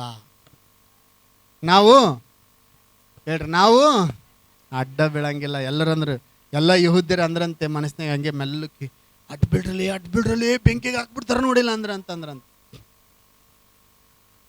ಅಂದ್ರೆ ಅವ್ರು ಹಂಗೆ ನಿಂತ್ರಿ. ಹಿಂಗೆ ರಾಜ ಹೇಳ್ತಾನೆ ಮತ್ತೊಂದು ಆಪ್ಷನ್, ಈ ಗೊಂಬೆಗೆ ಅಡ್ಡ ಬಿದ್ದಿಲ್ಲ ಅಂದ್ರೆ ಬೆಂಕಿಗೆ ಹಾಕ್ಬಿಡ್ತೀನಿ ಮಕ್ಕಳ, ನೋಡ್ರಿ ಆಲೋಚನೆ ಮಾಡ್ರಿ, ನಿಮ್ಮ ದೇವ್ರು ಬೆಂಕಿಗೆ ಬಂದು ರಕ್ಷಿಸ್ತಾನ ನಿಮ್ಮನ್ನ ಅಂತ ಕೇಳಿದ್ರೆ ಅವ್ರು ಹೇಳ್ತಾನೆ ಹೆಂಗ್ ಬಿ ಅಂತ ಅಂತಾರಲ್ಲ ಬೀದರ್ ಭಾಷೆದಾಗೆ. ಬೈಬಲ್ ಭಾಷೆದಾಗೆ ಏನಂತಂದ್ರೆ, ಹೇಗೂ ನನ್ನ ದೇವರು ನಮ್ಮನ್ನು ರಕ್ಷಿಸುತ್ತಾನೆ. ಹಲ್ಲೆಲೂಯಾ. ಏನಂತಾರೆ? ಹೇಗೂ ನಮ್ಮ ದೇವರು ನಮ್ಮನ್ನ ರಕ್ಷಿಸ್ತಾನೆ. ಯಾಕಂದ್ರೆ ಅವ್ರಿಗೆ ಗೊತ್ತು, ಯಾರು ದೇವರಿಗೆ ಪ್ರಾಮುಖ್ಯತೆ ಕೊಡ್ತಾರೋ, ಯಾರು ದೇವರನ್ನ ಯಥಾರ್ಥ ಹೃದಯದಿಂದ ಆರಾಧನೆ ಮಾಡ್ತಾರೋ, ಯಾರು ಆತನೊಬ್ಬನನ್ನೇ ಗೌರವಿಸ್ತಾರೋ ಅವರನ್ನ ದೇವರು ಕೈ ಬಿಡಲ್ಲ. ಅವ್ರಿಗೆ ಗೊತ್ತು ಚೆನ್ನಾಗಿ. ಅದಕ್ಕೆ ಹೇಳ್ತಾರೆ, ಹೇಗೂ ನಮ್ಮ ದೇವರು ರಕ್ಷಿಸ್ತಾನೆ. ಬೀದರ್ ಭಾಷೆದಾಗ ಏನಂತಾರೆ? ಹೆಂಗ್ ಬಿ ದೇವರು ನಮ್ಮನ್ನ ಕಾಪಾಡ್ತಾನೆ. ಹಲ್ಲೆಲೂಯಾ. ಕನ್ನಡದಾಗ ಹಿಂಗೆ ಹೇಳ್ತದೆ, ಒಂದು ವೇಳೆ ರಾಜ, ಚೆನ್ನಾಗಿ ನೀನು ತಿಳ್ಕೋ, ಒಂದು ವೇಳೆ ನಮ್ಮ ದೇವರು ನಮ್ಮನ್ನು ರಕ್ಷಿಸದಿದ್ದರೂ ಸರಿಯೇ, ಓಕೆ. ಆಮೇಲೆ ಇಂಥ ನಂಬಿಕೆ ದೇವರು ನೋಡ್ತಾನೆ. ಹಲ್ಲೆಲೂಯಾ. ಒಂದು ವೇಳೆ ನಮ್ಮ ದೇವರು ನಮ್ಮನ್ನು ರಕ್ಷಿಸದಿದ್ದರೂ ಸರಿ, ಅಗರ್ ನಮ್ಮ ದೇವ್ರು ಕಾಪಾಡಲ್ಲ ಹೋದ್ರಿ ಬಿ ಪರವಾಗಿಲ್ಲ. ಹಲ್ಲೆಲೂಯಾ. ಬೆಂಕಿಯಲ್ಲಿ ತೆಗೆದುಕೊಂಡು ಹೋಗಿ ಹಾಕಿದ್ರಿ. ವಾಕ್ಯ ಹೇಳ್ತದೆ, ಯಾರು ಇವರನ್ನ ಬೆಂಕಿಯಲ್ಲಿ ಹಾಕಕ್ಕೆ ಹೋಗಿದ್ರಲ್ಲ ಕೈ ಕಟ್ಟಿ, ಅವನ್ ದೂರ ನಿಂತು ಹಿಂಗ ಜೋಕಾಲಿ ಮಾಡ್ದಂಗೆ ಮಾಡಿ ಹಿಂಗೆ ಬೀಸಿ ಹಿಂಗೆ ಹೋಗ್ದಾರಂತ. ಅವ್ರನ್ನ ಹತ್ರಕ್ಕೆ ಕೂಡ ಹೋಗಿಲ್ಲ, ಆ ಬೆಂಕಿ ಬಾವಿ ಹತ್ರಕ್ಕೆ ಕೂಡ ಹೋಗಿಲ್ಲ. ದೂರ ಹಾಕಿದವ್ರೆ ಸುಟ್ಟು ಬೂದಿ ಆದರಂತಿನ ಲೆಕ್ಕ ಹಾಕ್ರಿ ಎಷ್ಟು ಜಾಸ್ತಿ ಇರ್ಬೋದು ಬೆಂಕಿ ಅಂತ. ಹಲ್ಲೆಲೂಯಾ. ಆದರೆ ಅವರು ಮಾತ್ರ ಮೂವರು ಕೈಕಾಲು ಕಟ್ಟಿ ಅವ್ರನ್ನ ಬೆಂಕಿಯಲ್ಲಿ ಹಾಕಿದ್ದಾರೆ. ಆ ಬೆಂಕಿ ದೊಡ್ಡ ಬೆಂಕಿ ಕೊಂಡದಲ್ಲಿ, ಭಯಂಕರವಾದ ಬೆಂಕಿ ಕೊಂಡದಲ್ಲಿ ಅವರು ತಿರುಗಾಡ್ತಾ ಇದ್ದಾರೆ. ಒಬ್ಬರೇ ಇಲ್ಲ, 4 ಜನ ತಿರುಗಾಡ್ತಾ ಇದ್ದಾರೆ. ರಾಜ ಮೇಲೆ ನಿಂತು ದೂರದಿಂದ ನೋಡಿ ಎಲ್ಲ ಆಳುಗಳನ್ನ, ಸೈನಿಕರನ್ನ, ಆ ಮಂತ್ರಿಗಳನ್ನ ಕರೀತಾರೆ. ಬರಿಲ್ಲ ಅಂದ್ರೆ, ಏನು ರಾಜ, ನಾವು 3 ಕಟ್ಟೆ ಹಾಕಿದ್ದು. ಹೌದು 3. ಸರಿಯಾಗಿ ನೋಡ್ರಲ್ಲ, ಯಾರನ್ನ ಮಿಸ್ ಆಗಿ 4 ಜನ ಹಾಕಿದ್ರು. ಇಲ್ಲ 3. ಆದರೆ ಅಲ್ಲಿ 4 ಜನ ಇದ್ದಾರೆ. 4ನೇ ಅವನ ರೂಪವು ದೇವಕುಮಾರನ ರೂಪದಂತಿದೆ. ಅವರು ನಾವು ಕೈಕಾಲು ಕಟ್ಟಿ ಹಾಕಿದ್ವಿ, ಆದರೆ ಅವ್ರು ತಿರುಗಾಡ್ತಾ ಇದ್ದಾರೆ. ಹಲ್ಲೆಲೂಯಾ. ದೇವ್ರ ವಾಗ್ದಾನ ಏನು ಗೊತ್ತಾ? ನಾನು ನಿನ್ನ ಸಂಗಡ ಇರುವುದರಿಂದ ನೀನು ನದಿಗಳನ್ನು ದಾಟಿದ್ರು ಅವು ನಿನ್ನನ್ನು ಮುಳುಗಿಸೋದಿಲ್ಲ. ಅಗ್ನಿಯಲ್ಲಿ ನಡೆದರೂ ಕೂಡ ಅಗ್ನಿ ನಿನ್ನನ್ನು ದಹಿಸೋದಿಲ್ಲ. ಆಮೇನ್. ಒರಿಜಿನಲ್ ಅಗ್ನಿ ನಮ್ಮ ದೇವರಾಗಿದ್ದಾನೆ. ನಮ್ಮ ದೇವರು ದಹಿಸುವ ಅಗ್ನಿ ಆಗಿದ್ದಾನೆ. ಹಲ್ಲೆಲೂಯಾ. ಅವ್ರನ್ನ ಮೇಲೆತ್ತಿ ನೋಡ್ತಾರೆ, ಕೂದಲು ಕೂಡ ಸುಟ್ಟ ವಾಸನೆ ಆಗಿಲ್ಲ. ಕೂದಲು ಕೂಡ ಒಂದೇ ಒಂದು ಕೂದಲು ಕೂಡ ಸುಟ್ಟು ಹೋಗಿಲ್ಲ ರೀ. ಒಂದೇ ಒಂದು ಕೂದಲು ಕೂಡ ಸುಟ್ಟ ವಾಸನೆ ಕೂಡ ಮುಸಿ ನೋಡ್ತಾರೆ, ಬೆಂಕಿಯ ವಾಸನೆ ಕೂಡ ತಗಲಿಲ್ಲ. ಅದಕ್ಕೆ ಯೇಸು ಹೇಳ್ತಾನೆ, ಭಯ ಪಡಬೇಡ್ರಿ ನೀವು. ಯಾರಿಗೆ? ಲೋಕದ ಮನುಷ್ಯರಿಗೆ ಭಯ ಪಡಬೇಡ್ರಿ. ಹಲ್ಲೆಲೂಯಾ. ಲೋಕದವರಿಗೆ ಭಯ ಪಡಬೇಡ್ರಿ. ಅಮ್ಮ ಅಂದ್ರೆ ಏನು ಮಾಡ್ತಾರೆ ಹೇಳ್ರಿ ಲೋಕದವ್ರು? ನಿಮ್ಮನ್ನು ಜಾಸ್ತಿ ಅಂದ್ರೆ ಏನು ಮಾಡ್ಬೋದು? ಜೀವ ತೆಗಿಬೋದು ಅಷ್ಟೇ. ಏನ್ರಿ ಪಾಸ್ಟ್ರೆ, ಜೀವ ತೆಗಿಯೋದೇನು ಕಮ್ಮಾಯ್ತ ನಿಮಗೆ? ಹಲ್ಲೆಲೂಯಾ. ಈ ಜೀವ ಒಂದಲ್ಲ ಒಂದು ದಿವಸ ಹೋಗ್ತತ್ರಿ, ಹಂಗೆ ಇರಂಗಿಲ್ಲ ಶಾಶ್ವತವಾಗಿ. ಭಾಳ ರೊಕ್ಕದವನಿಂದ ರೊಕ್ಕ ಇದ್ರು ಕೂಡ ಹೋಗ್ತತೆ. ಭಾಳ ಶಕ್ತಿ ಐತಿ ಅಂದ್ರೆ ಶಕ್ತಿ ಇದ್ರೂ ಹೋಗ್ತತೆ. ಭಾಳ ಜ್ಞಾನ ಐತ್ರಿ, ಜ್ಞಾನ ಇದ್ರೂ ಹೋಗ್ತತೆ. ಈ ಜೀವ ಪರ್ಮನೆಂಟ್ ಅಲ್ಲ, ಹೆಂಗೆ ಭೀ ಒಂದು ದಿವಸ ಹೋಗ್ತತೆ. ಆದರೆ ಆಮೇನ್, ಹಲ್ಲೆಲೂಯಾ. ಅದಕ್ಕೆ ದೇವ್ರು ಹೇಳ್ತಾನೆ, ಯಾರಿಗೆ ಭಯ ಪಡ್ಬೇಕಂತ? ಆತ್ಮವನ್ನು ಕೊಂದು ದೇಹವನ್ನು ನರಕದಲ್ಲಿ ಹಾಕುವವನಿಗೆ ನೀವು ಭಯ ಪಡ್ರಿ. ಮನುಷ್ಯರಿಗೆ ನೀವೇನು ಮಾಡಬೇಡ್ರಿ, ಭಯ ಪಡಕ್ಕೆ ಹೋಗ್ಬೇಡ್ರಿ ಅಂತ ಹೇಳ್ತದೆ. ಮನುಷ್ಯ ಅಂದ್ರೆ ಅಮ್ಮಮ್ಮ ಅಂದ್ರೆ ಎಷ್ಟು ಮಾಡೋಣ ಹೇಳ್ರಿ ನೋಡಮ್. ಭಾಳ ಅಂದರೆ ಜೀವ ತೆಗಿಬೋದು ಅಷ್ಟೇ. ನಮ್ಮ ಪ್ರಾರ್ಥನಾ ಆರಾಮಿರಲಿಲ್ಲ. ನನ್ನ 2ನೇ ಮಗಳಿಗೆ ಭಯಂಕರವಾದ ಶೋಧನೆ. ಬಿಳಿ ರಕ್ತದ ಕಣಗಳು ಕಡಿಮೆ ಇದ್ದು ಎಲ್ಲಿ ಬೇಕಲ್ಲಿಗೆ ಆಸ್ಪತ್ರೆಗೆ ತಿರುಗಿದ್ವಿ, ಎಲ್ಲಿ ಚೆನ್ನಾಗಿ ಆಗ್ತಿದ್ದಿಲ್ಲ ಅವಾಗ. ಅದಕ್ಕೆ ನಮ್ಮೊಬ್ಬರು ಬಂದು ಒಬ್ರು ಹೇಳಿದರು, ಮಂತ್ರವಾದಿ ಬಂದು ನಮ್ಮ ಹತ್ರ ಈ ರೀತಿ ಹೇಳಿದರು, ನೀನು ಇಂಥ ಬಲಿ ಕೊಡಬೇಕು, ಇಂಥ ಅಂತರ ಕಟ್ಟಬೇಕು, ಇಂಥ ಪೂಜೆಗಳನ್ನ ಮಾಡಿಸ್ಬೇಕು ಅಂತಂದ್ರು. ಒಬ್ರು ಯಾರೋ ಮಂತ್ರವಾದಿ ಬಂದು, ಹಂಗಾದ್ರೆ ನಿನ್ನ ಮಗಳು ಉಳಿತಾಳೆ ಅಂತಂದ್ರು. ಹಲ್ಲೆಲೂಯಾ. ನಾನೊಂದು ಮಾತು ಹೇಳಿದೆ, ಏನಂದು ಗೊತ್ತಾ? ನನ್ನ ಮಗಳಲ್ಲ, ಇವತ್ತು ನಮ್ಮ ಮನೆ ಮಂದಿ ಎಲ್ಲ ಇಲ್ಲಿ ಸತ್ತು ಬಿದ್ದರೂ ಕೂಡ ಮತ್ತೆ ನಾನು ಕಕ್ಕಿದ್ದನ್ನು ನೆಕ್ಕೋದಿಲ್ಲ. ಹಲ್ಲೆಲೂಯಾ. ಅಂದರೆ ಯಾವುದು ಸುಳ್ಳಾದದನ್ನು ನಾನು ಬಿಟ್ಟು ಸತ್ಯವಾದದನ್ನು ಹಿಡ್ಕೊಂಡಿದ್ದಾನೋ ನಾನು ಮತ್ತೆ ಹಿಂತಿರುಗೋದಿಲ್ಲ ಅಂತ ಹೇಳಿದೆ. ಆದರೆ ದೇವ್ರು ನನ್ನ ಕೈ ಬಿಡಲಿಲ್ಲ. ಪ್ರಾರ್ಥನೆ ಮಾಡಿದೆ, ನನ್ನ ಮಗಳನ್ನು ಹಾಕಿ ನಾನು ಪ್ರಾರ್ಥನೆ ಮಾಡಿದೆ, ದೇವರೇ ಈ ಮಗಳು ನೀನು ಕೊಟ್ಟಿದ್ಯಾ. ಯಾವ ಡಾಕ್ಟ್ರು ಕೂಡ ಆಗಲ್ಲ ಅಂತ ಹೇಳ್ತಿದ್ದಾರೆ, ಈ ಮಗಳು ಉಳಿಯಲ್ಲ ಅಂತ ಹೇಳ್ತಿದ್ದಾರೆ, ಆದರೆ ನಿನ್ನಿಂದ ಸಾಧ್ಯ ಸ್ವಾಮಿ ಅಂತೇಳಿ ದೇವ್ರ ಸಮ್ಮುಖದಲ್ಲಿ ಹಾಕಿ ಪ್ರಾರ್ಥನೆ ಮಾಡಿದೆ. 2 ದಿವಸ ಉಪವಾಸವಾಗಿದ್ದು ಪ್ರಾರ್ಥನೆ ಮಾಡಿದೆ. ದೇವರ ಅದ್ಭುತವಾದ ಕೃಪೆಯನ್ನು ಕೊಟ್ಟನು. ಹಲ್ಲೆಲೂಯಾ. ಅದಕ್ಕೆ ಅವಳಿಗೆ ಪಲ್ಲವಿ ಅಂತ ಇದ್ದಿದ್ದನ್ನು ಹೋಗಿ ಯಾವಾಗ ದೇವ್ರ ಸೌಖ್ಯ ಕೊಟ್ಟನೋ ಆವಾಗಿಂದ ನಾವು ಪ್ರಾರ್ಥನಾ ಅಂತೇಳಿ ಕರೆಯೋಕ್ಕೆ ಪ್ರಾರಂಭ ಮಾಡಿದ್ವಿ. ಪ್ರಾರ್ಥನೆಯಿಂದಲೇ ಆ ಮಗಳು ಉಳಿದಿದ್ದಾಳೆ ಅಂತೇಳಿ ಪ್ರಾರ್ಥನಾ ಅಂತೇಳಿ ಕರೆಯೋಕ್ಕೆ ಪ್ರಾರಂಭ ಮಾಡಿದ್ವಿ. ಆಮೇನ್. ಹಲ್ಲೆಲೂಯಾ. ನಾನು ಹೇಳ್ತೀನಿ, ಇವತ್ತು ಎಷ್ಟೋ ಜನ ಮಂತ್ರದವ್ರ ಹತ್ರ ಹೋಗ್ತಾ ಇದ್ದಾರೆ. ಕಷ್ಟಗಳು ಬಂದವು, ಅಲ್ಲಿ ನೋಡ್ತಾರೆ ನೋಡ್ರಿ, ಅಲ್ಲಿ ನೋಡ್ತಾರೆ ಬರ್ರಿ, ನೋಡೋರ ಹತ್ರ ಹೋಗ್ತಾ ಇದ್ದಾರೆ. ನೋಡೋರ ಹತ್ರ ಹೋಗ್ಬಾರ್ದು ನಾವು. ಹೋಗಿ ನೀನು ನೋಡಿಸ್ಕೊಂಡೆ ಅನ್ಕ. ದೇವ್ರ ವಾಕ್ಯ ಹೇಳ್ತದೆ, ಮಾಟ ಮಂತ್ರ ಮಾಡೋನು ಮಾಡಿಸೋನು ಇಬ್ಬರು, ಇವರಿಗೆ ಬೆಂಕಿ ಗಂಧಕಗಳು ಉರಿಯುವ ಕೆರೆಯೇ. ಬೈಬಲ್ ವಾಕ್ಯ ಹೇಳ್ತದೆ, ಯಾರ್ಯಾರು ಬೆಂಕಿ ಗಂಧಕಗಳ ಕೆರೆಗೆ ಹೋಗ್ತಾರೆ ಗೊತ್ತಾ? ಸುಳ್ಳಾದದ್ದನ್ನು ಹಿಂಬಾಲಿಸುವವರು, ನಂಬಿಕಿಲ್ಲದವರು, ಕೊಲೆಗಾರರು, ಸುಳ್ಳುಗಾರರು, ಕುಡುಕರು, ವಿಗ್ರಹಾರಾಧಕರು, ಮಾಟ ಮಂತ್ರದವ್ರ ಬಲ್ಲಿ ಹೋಗೋರು, ಮಾಟ ಮಂತ್ರ ಮಾಡೋರು ಬಿ. ಇವರಿಗೆ ಸಿಕ್ಕುವ ಕಾಲು ಬೆಂಕಿ ಗಂಧಕಗಳು ಉರಿಯುವ ಕೆರೆಯೇ. ಯಾವ ಕೆರೆ? ತಣ್ಣ ನೀರಿನ ಕೆರೆ ಅಲ್ಲ. ಯಾವ ಕೆರೆ ಹೇಳ್ರಿ? ನೀರಿನ ಕೆರೆ ಅನ್ಕೊಂಬಿಟ್ರಿಗೆ ನಮ್ಮ ಮತ್ತೆ ಚೆನ್ನಾಗಿ ಈಜಾಡ್ಬೋದು ಅಂತೇಳಿ. ಇಲ್ಲ, ಬೆಂಕಿ ಗಂಧಕಗಳು ಉರಿಯುವ ಕೆರೆ. ಹಲ್ಲೆಲೂಯಾ. ನೀನು ಇಲ್ಲಿ ಒಂದು 10 ವರ್ಷ ಬದುಕಿ ನಿತ್ಯ ನಿತ್ಯವಾಗಿ ಬೆಂಕಿ ನರಕದಾಗ ಇರೋದಕ್ಕಿಂತ ಇವತ್ತೇ ಸತ್ರು ಪರವಾಗಿಲ್ಲ, ಯೇಸು ಸ್ವಾಮಿ ಜೊತೆಗೆ ಸ್ವರ್ಗದಾಗ ಇರ್ತೀವಿ ನಾವು. ಅಲ್ಲೆಲ್ಲೋಯ್ಯ. ಅದಕ್ಕೆ ಹೇಳ್ದೆ ನಾನು, ನಮ್ಮ ಕುಟುಂಬ ಎಲ್ಲ ಸತ್ರು ಕೂಡ ಪರವಾಗಿಲ್ಲ, ನಾನು ಯೇಸುವನ್ನು ಮಾತ್ರ ಬಿಡೋದಿಲ್ಲ ಅಂತ ಹೇಳಿದೆ ನಾನು. ಆಮೇನ್, ಹಲ್ಲೆಲೂಯಾ. ದೇವ್ರ ಮಕ್ಕಳೇ, ಎಷ್ಟು ಜನ ನಿಲ್ತೀರಿ ಕಷ್ಟದ ಸಮಯದಲ್ಲಿ ದೇವ್ರನ್ನ, ಎಷ್ಟೋ ಜನ ದೇವ್ರನ್ನ ಆತ್ಕೊಳ್ಳೋದಿಲ್ಲ, ಪರಿಶೀಲನೆ ಮಾಡ್ಕೊಳ್ಳೋದಿಲ್ಲ. ಕಷ್ಟ ಬಂತು, ಪ್ರತಿಕೂಲ ಬಂತು ಅಂತೇಳಿ ಇವಿನ್ ಎಷ್ಟೋ ಜನ ಕಾಲಗಟ್ಟಲೆ ಕ್ರೈಸ್ತವರಾಗಿರೋರು ಕೂಡ ಅಂತರ್ಮಂತ್ರದವ್ರ ಬಲ್ಲಿ ಹೋಗೋರು ಇದ್ದಾರೆ ಎಷ್ಟೋ ಜನ. ನಾನು ಒಂದು ಹಳ್ಳಿಗೆ, ಯಾವುದೋ ಒಂದು ಹಳ್ಳಿಗೆ ಹೋಗಿ ನೋಡಿ ಶಾಕ್ ಆಗಿಬಿಟ್ಟೆ ನಾನು. ಇವರು ದೇವ್ರನ್ನ ಅರ್ತವ್ರ, ಇವ್ರು ನಿಜವಾಗ್ಲೂ ದೇವ್ರನ್ನ ಅರ್ತವ್ರ ಅಂತೇಳಿ. ಸಮಸ್ತವು ದೇವರ ಕೈಲಿದೆ, ಎಲ್ಲವನ್ನ ಆಳುವ ದೇವರು ಆತನೇ. ಆತನ ಮುಂದೆ ಸ್ವರ್ಗ, ಮೃತ್ಯು, ಪಾತಾಳದಲ್ಲಿ ಇರುವವರೆಲ್ಲರೂ ಬಂದು ಮೊಣಕಾಲು ಊರಬೇಕು ಅಂತ ದೇವರ ನಾಮವನ್ನು ಕೂಗುವ ನೀನು ಸುಳ್ಳಾದದ್ದನ್ನು ಹಿಂಬಾಲಿಸ್ತೀಯ. ಹಲ್ಲೆಲೂಯ. ಎಲ್ಲರೂ ಜೋರಾಗಿ ಹೇಳೋಣ ಹಲ್ಲೆಲೂಯ. ಸೊ ಏನಾಗ್ತದೆ ಗೊತ್ತಾ? ಅಡ್ಡ ಬೀಳಲಿಲ್ಲ. ಎಲ್ಲಿದೆ ಹೇಳ್ರಿ, ಯಾರು ಅಡ್ಡ ಬೀಳಲಿಲ್ಲ? ಶದ್ರಕ್, ಮೇಷಕ್, ಅಬೇದ್ನೆಗೋರು ಆ ಪ್ರತಿಮೆಗೆ ಅಡ್ಡ ಬೀಳಲಿಲ್ಲ. ಹಲ್ಲೆಲೂಯ. ಬೆಂಕಿಯಲ್ಲಿ ಕೈಕಾಲು ಕಟ್ಟಿ ಎಲ್ಲ ಹಾಕಿದ್ರು, ಅವ್ರನ್ನ ಬೆಂಕಿಯಲ್ಲಿ ಹಾಕಿದ್ರು. ಎಷ್ಟು ಜನ ಕಾಣಿಸಿದ್ರು?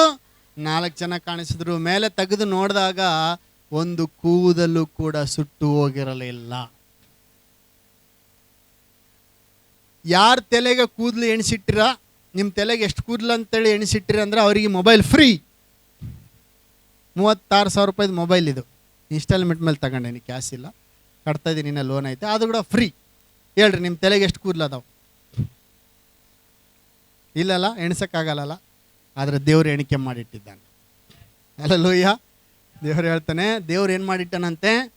ಈ ಎಣಿಸ್ಕೆ ಅಂದರೆ ಲೆಕ್ಕ ಹಾಕ್ರಿ, ನಮ್ಮ ದೇವ್ರು ನಮ್ಮ ಬಗ್ಗೆ ಎಷ್ಟು ಕಾಳಜಿ ವಹಿಸ್ತಿದ್ದಾನೆ. ಅದಕ್ಕೆ ಹೇಳ್ತಾನೆ, ನನ್ನ ಚಿತ್ತವಿಲ್ಲದೆ ನಿಮ್ಮ ಒಂದು ತಲೆ ಕೂದಲು ಕೂಡ ಉದುರೋದಿಲ್ಲ. ದೇವ್ರು ಕೈ ಬಿಟ್ಟನಂದ್ರೇ ಹೋಗ್ಬೇಕು. ದೇವ್ರು ಕೈ ಬಿಟ್ಟನಂದ್ರೇ ಎಲ್ಲ ಕಿಡ್ನಿ ಫೇಲು, ಹಾರ್ಟ್ ಫೇಲು, ಆ ಫೇಲು, ಈ ಫೇಲು, ನರ ಫೇಲು. ಕೆಲವ್ರು ಹೆಂಗಂದ್ರೆ, ನಾನು ಯಾರು ಗೊತ್ತಾ? ಯಾರಪ್ಪ ನೀನು? ಮನುಷ್ಯ ಅಷ್ಟೇ, ನೀನು ನರ ಮನುಷ್ಯ. ಇಷ್ಟು ನರಗಳದವಲ್ಲ ಬ್ರೈನ್ನಾಗೆ, ಹಾರ್ಟ್ನಾಗೆಲ್ಲ. ಒಂದೇ ಒಂದು ನರದಾಗ ಇಷ್ಟು ಚಿಕಣ ಹೋಗಿ ರಕ್ತ ಆಡೋ ಜಾಗದಾಗ ಹಾರ್ಟ್ನಾಗ ಒಂದು ಚಿಕಣ ಸ್ವಲ್ಪ ಏನಾರು ಹೋಗಿ ಆ ಬ್ಲಡ್ನ ಬ್ಲ್ಯಾಕ್ ಮಾಡಾಕ್ತಂದ್ರೆ ಹಾಸ್ಪಿಟ್ಲಿಗೆ, ಆಂಬುಲೆನ್ಸಿಗೆ ಫೋನ್ ಮಾಡಿರಿ ಅಂತಾರೆ ಇಮಿಡಿಯೇಟ್ಲಿ. ಸ್ವಲ್ಪ ಲೇಟಾಗಿ ಹೋಗಿದ್ರೆ ಐ ಆಮ್ ಸೋ ಸಾರಿ, ಸ್ವಲ್ಪ ಬೇಗ ತಂದಿದ್ರೆ ಏನಾದರೂ ಮಾಡ್ಬೋದಾಗಿತ್ತು.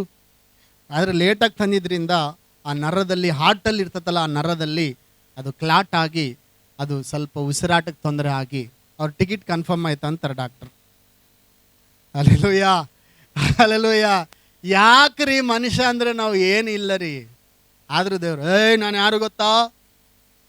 ಕೆಲವ್ರು ಕೆಳಗೆ ಕುಂದ್ರಲ್ಲ, ಕೆಲವ್ರು ಮೊಣಕಾಲು ಊರಲ್ಲ, ಕೆಲವ್ರು ಪ್ರಾರ್ಥನೆ ಮಾಡಲ್ಲ, ದೇವ್ರ ಸನ್ನಿಧಿಯಲ್ಲಿ ಕೈಗಳೆತ್ತಲ್ಲ.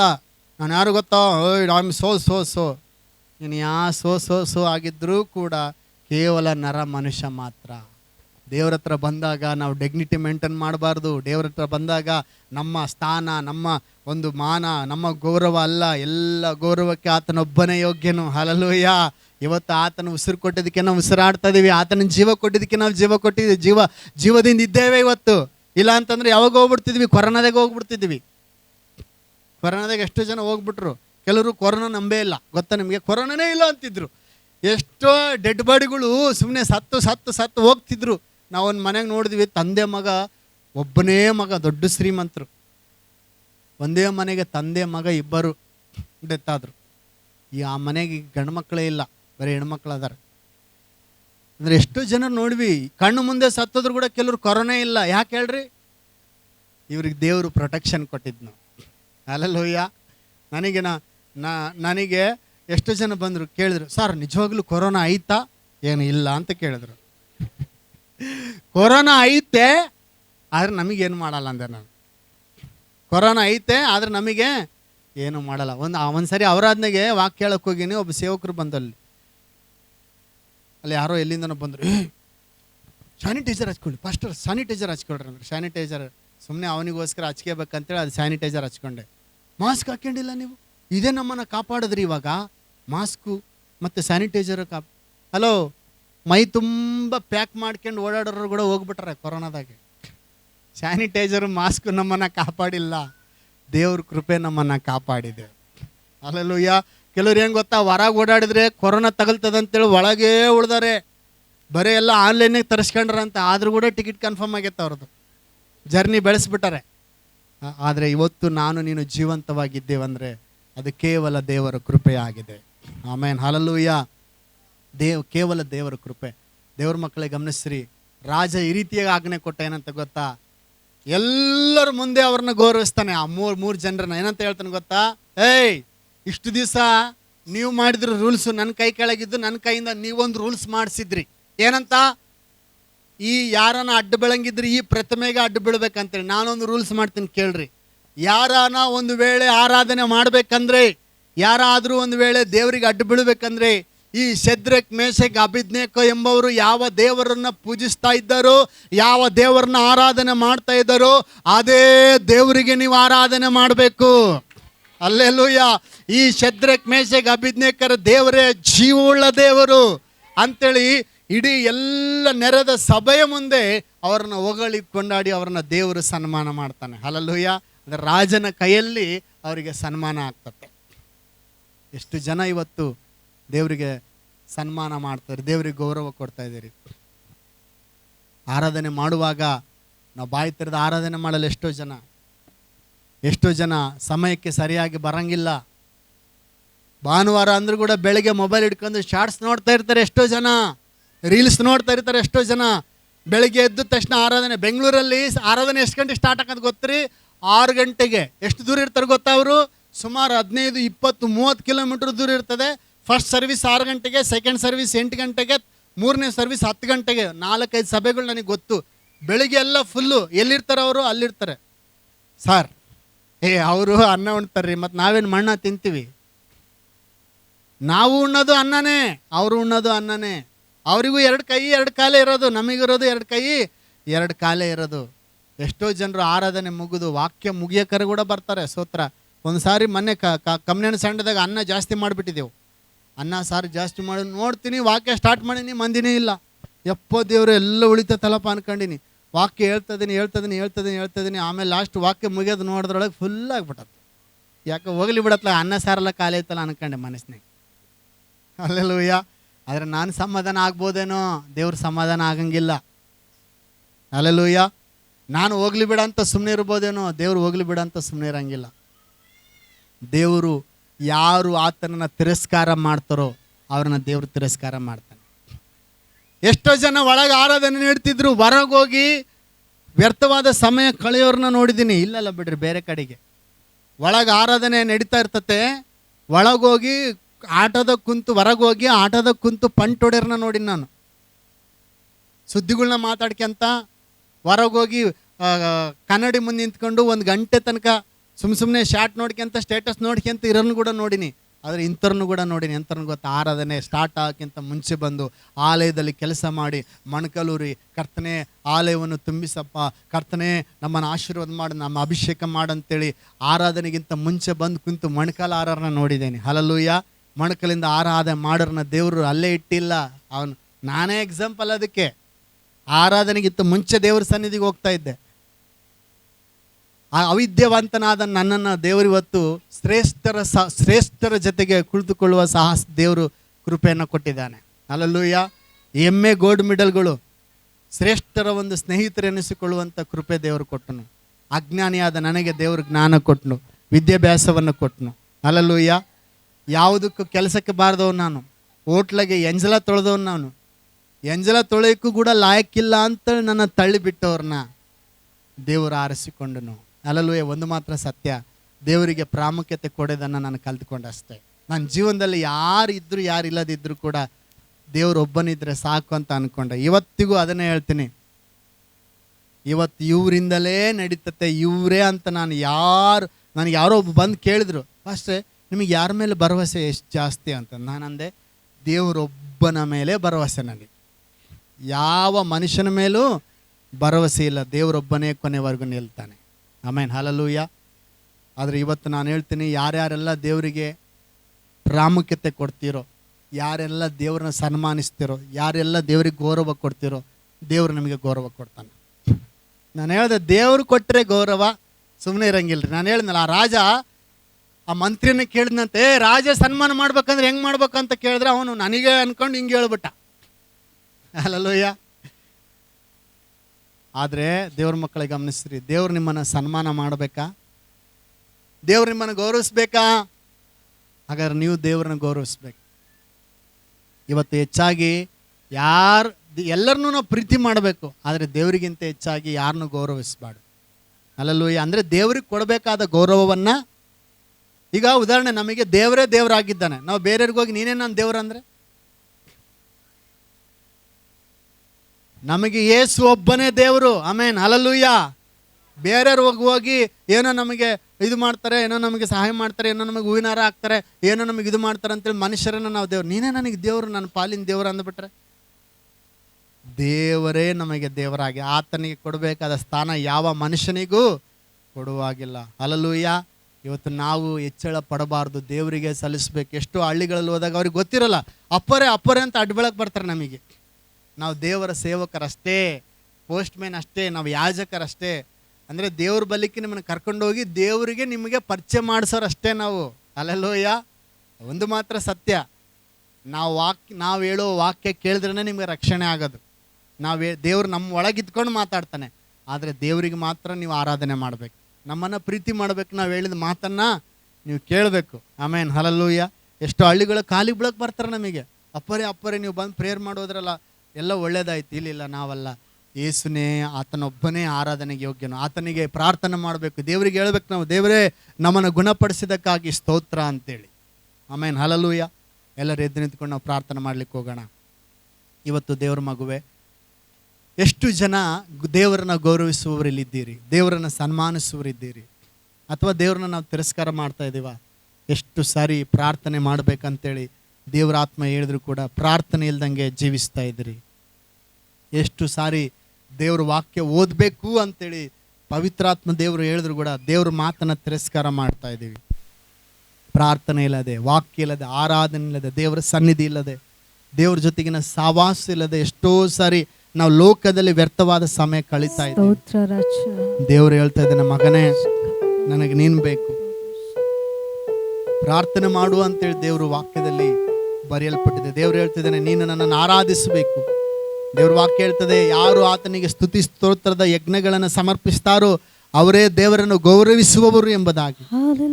ದೇವರಿಗೆ ಕೊಡಬೇಕಾದ ಸಮಯವನ್ನು ನೀನು ಕದ್ದುಕೊಳ್ತಾ ಇದೀಯಾ? ಪ್ರತಿ ಮುಂಜಾನೆಯಲ್ಲಿ ಎದ್ದು ಪ್ರಾರ್ಥನೆ ಮಾಡಿದ್ರ ಬದಲಾಗಿ ನೀನು ಮೊಬೈಲ್ ಹಿಡ್ಕೊಂಡು ಸಮಯವನ್ನು ವ್ಯರ್ಥ ಮಾಡ್ಕೊಳ್ತಾ ಇದೀಯಾ? ದೇವರ ಸನ್ನಿಧಿಗೆ ಸಮಯಕ್ಕೆ ಸರಿಯಾಗಿ ನೀನು ಬಂದು ಕರ್ತನನ್ನು ಆರಾಧಿಸಿ, ಆತನು ಒಳ್ಳೆಯವನು, ಆತನ ಕೃಪೆ ಶಾಶ್ವತವಾದದಂತೇಳಿ ದೇವರನ್ನ ಹೃದಯ ಅಂತರಾಳದಿಂದ ಆರಾಧನೆ ಮಾಡಿ ಆತನ ಪ್ರಸನ್ನತೆಯನ್ನು ಅನುಭವಿಸಬೇಕಾದ ನೀನು ದೇವರ ಸನ್ನಿಧಿಗೆ ಸಮಯಕ್ಕೆ ಸರಿಯಾಗಿ ಬರದೆ ಮನೆಗಳಲ್ಲಿ ಕುಳಿತುಕೊಂಡು ವ್ಯರ್ಥವಾಗಿ ಸಮಯ ಕಳೀತಾ ಇದೆಯಾ? ಅಥವಾ ನಿನ್ನನ್ನೇ ನೀನು ಹೆಚ್ಚಿಸಿಕೊಳ್ಳುವುದರಲ್ಲಿ, ನಿನ್ನನ್ನೇ ನೀನು ಕೊಪ್ಪಿಸಿಕೊಳ್ಳುವುದರಲ್ಲಿ ಸಮಯವನ್ನು ಕಳೀತಾ ಇದೆಯಾ? ಇವತ್ತು ದೇವರ ನಮ್ಮೊಟ್ಟಿಗೆ ಮಾತನಾಡ್ತಿದ್ದಾನೆ. ದೇವ ಮಗುವೆ, ದೇವರ ಮಾತನ್ನ ಕೇಳದೆ ಹೋದ್ರೆ, ದೇವರನ್ನ ನೀನು ತಿರಸ್ಕಾರ ಮಾಡ್ದಂಗೆ, ದೇವರ ವಾಕ್ಯಕ್ಕೆ ನೀನು ವಿಧೇಯನಾಗದೆ ಹೋದರೆ ದೇವರನ್ನ ನೀನು ತಿರಸ್ಕಾರ ಮಾಡ್ದಂಗೆ. ದೇವರು ಹೇಳ್ತಾರೆ, ನನ್ನನ್ನು ಗೌರವಿಸುವವರನ್ನ ನಾನು ಗೌರವಿಸ್ತೇನೆ. ದೇವರು ನಿನ್ನನ್ನು ಗೌರವಿಸುವುದಕ್ಕೆ ಪ್ರಾರಂಭ ಮಾಡಿದರೆ ಶತ್ರುಗಳ ಕೈಯಿಂದ ದೇವರು ಸನ್ಮಾನ ಮಾಡ್ತಾನೆ. ವೈರಿಗಳ ಎದುರಿನಲ್ಲಿ ದೇವರು ನಿನಗೆ ಶ್ರೇಷ್ಠವಾದ ಔತಣವನ್ನು ಸಿದ್ಧ ಮಾಡ್ತಾನೆ. ದೇವರು ನಿನ್ನ ಸಂಗಡ ಇದ್ರೆ, ದೇವರು ನಿನ್ನನ್ನು ಗೌರವಿಸುವುದಾದ್ರೆ, ಅವಮಾನ ಪಟ್ಟವರ ಮುಂದೆ ದೇವರು ನಿನಗೆ ಸನ್ಮಾನವನ್ನು ಏರ್ಪಡಿಸ್ತಾನೆ. ಕೀಳಾಗಿದ್ದ ನಿನ್ನನ್ನ ಅರಸನ ಸ್ಥಾನದಲ್ಲಿ ದೇವರು ಕುಳ್ಳಿರಿಸ್ತಾನೆ. ಶ್ರೇಷ್ಠವಾದ ಸ್ಥಾನದಲ್ಲಿ ದೇವರು ನಿನ್ನ ಕುಳ್ಳಿರಿಸ್ತಾನೆ. ದೇವ ಮಗುವೆ, ಸ್ತೋತ್ರ ಮಾಡ್ರಿ ಸಪ್ಪ. ಅಂದು ದೇವರ ಮಂಜೂಷವು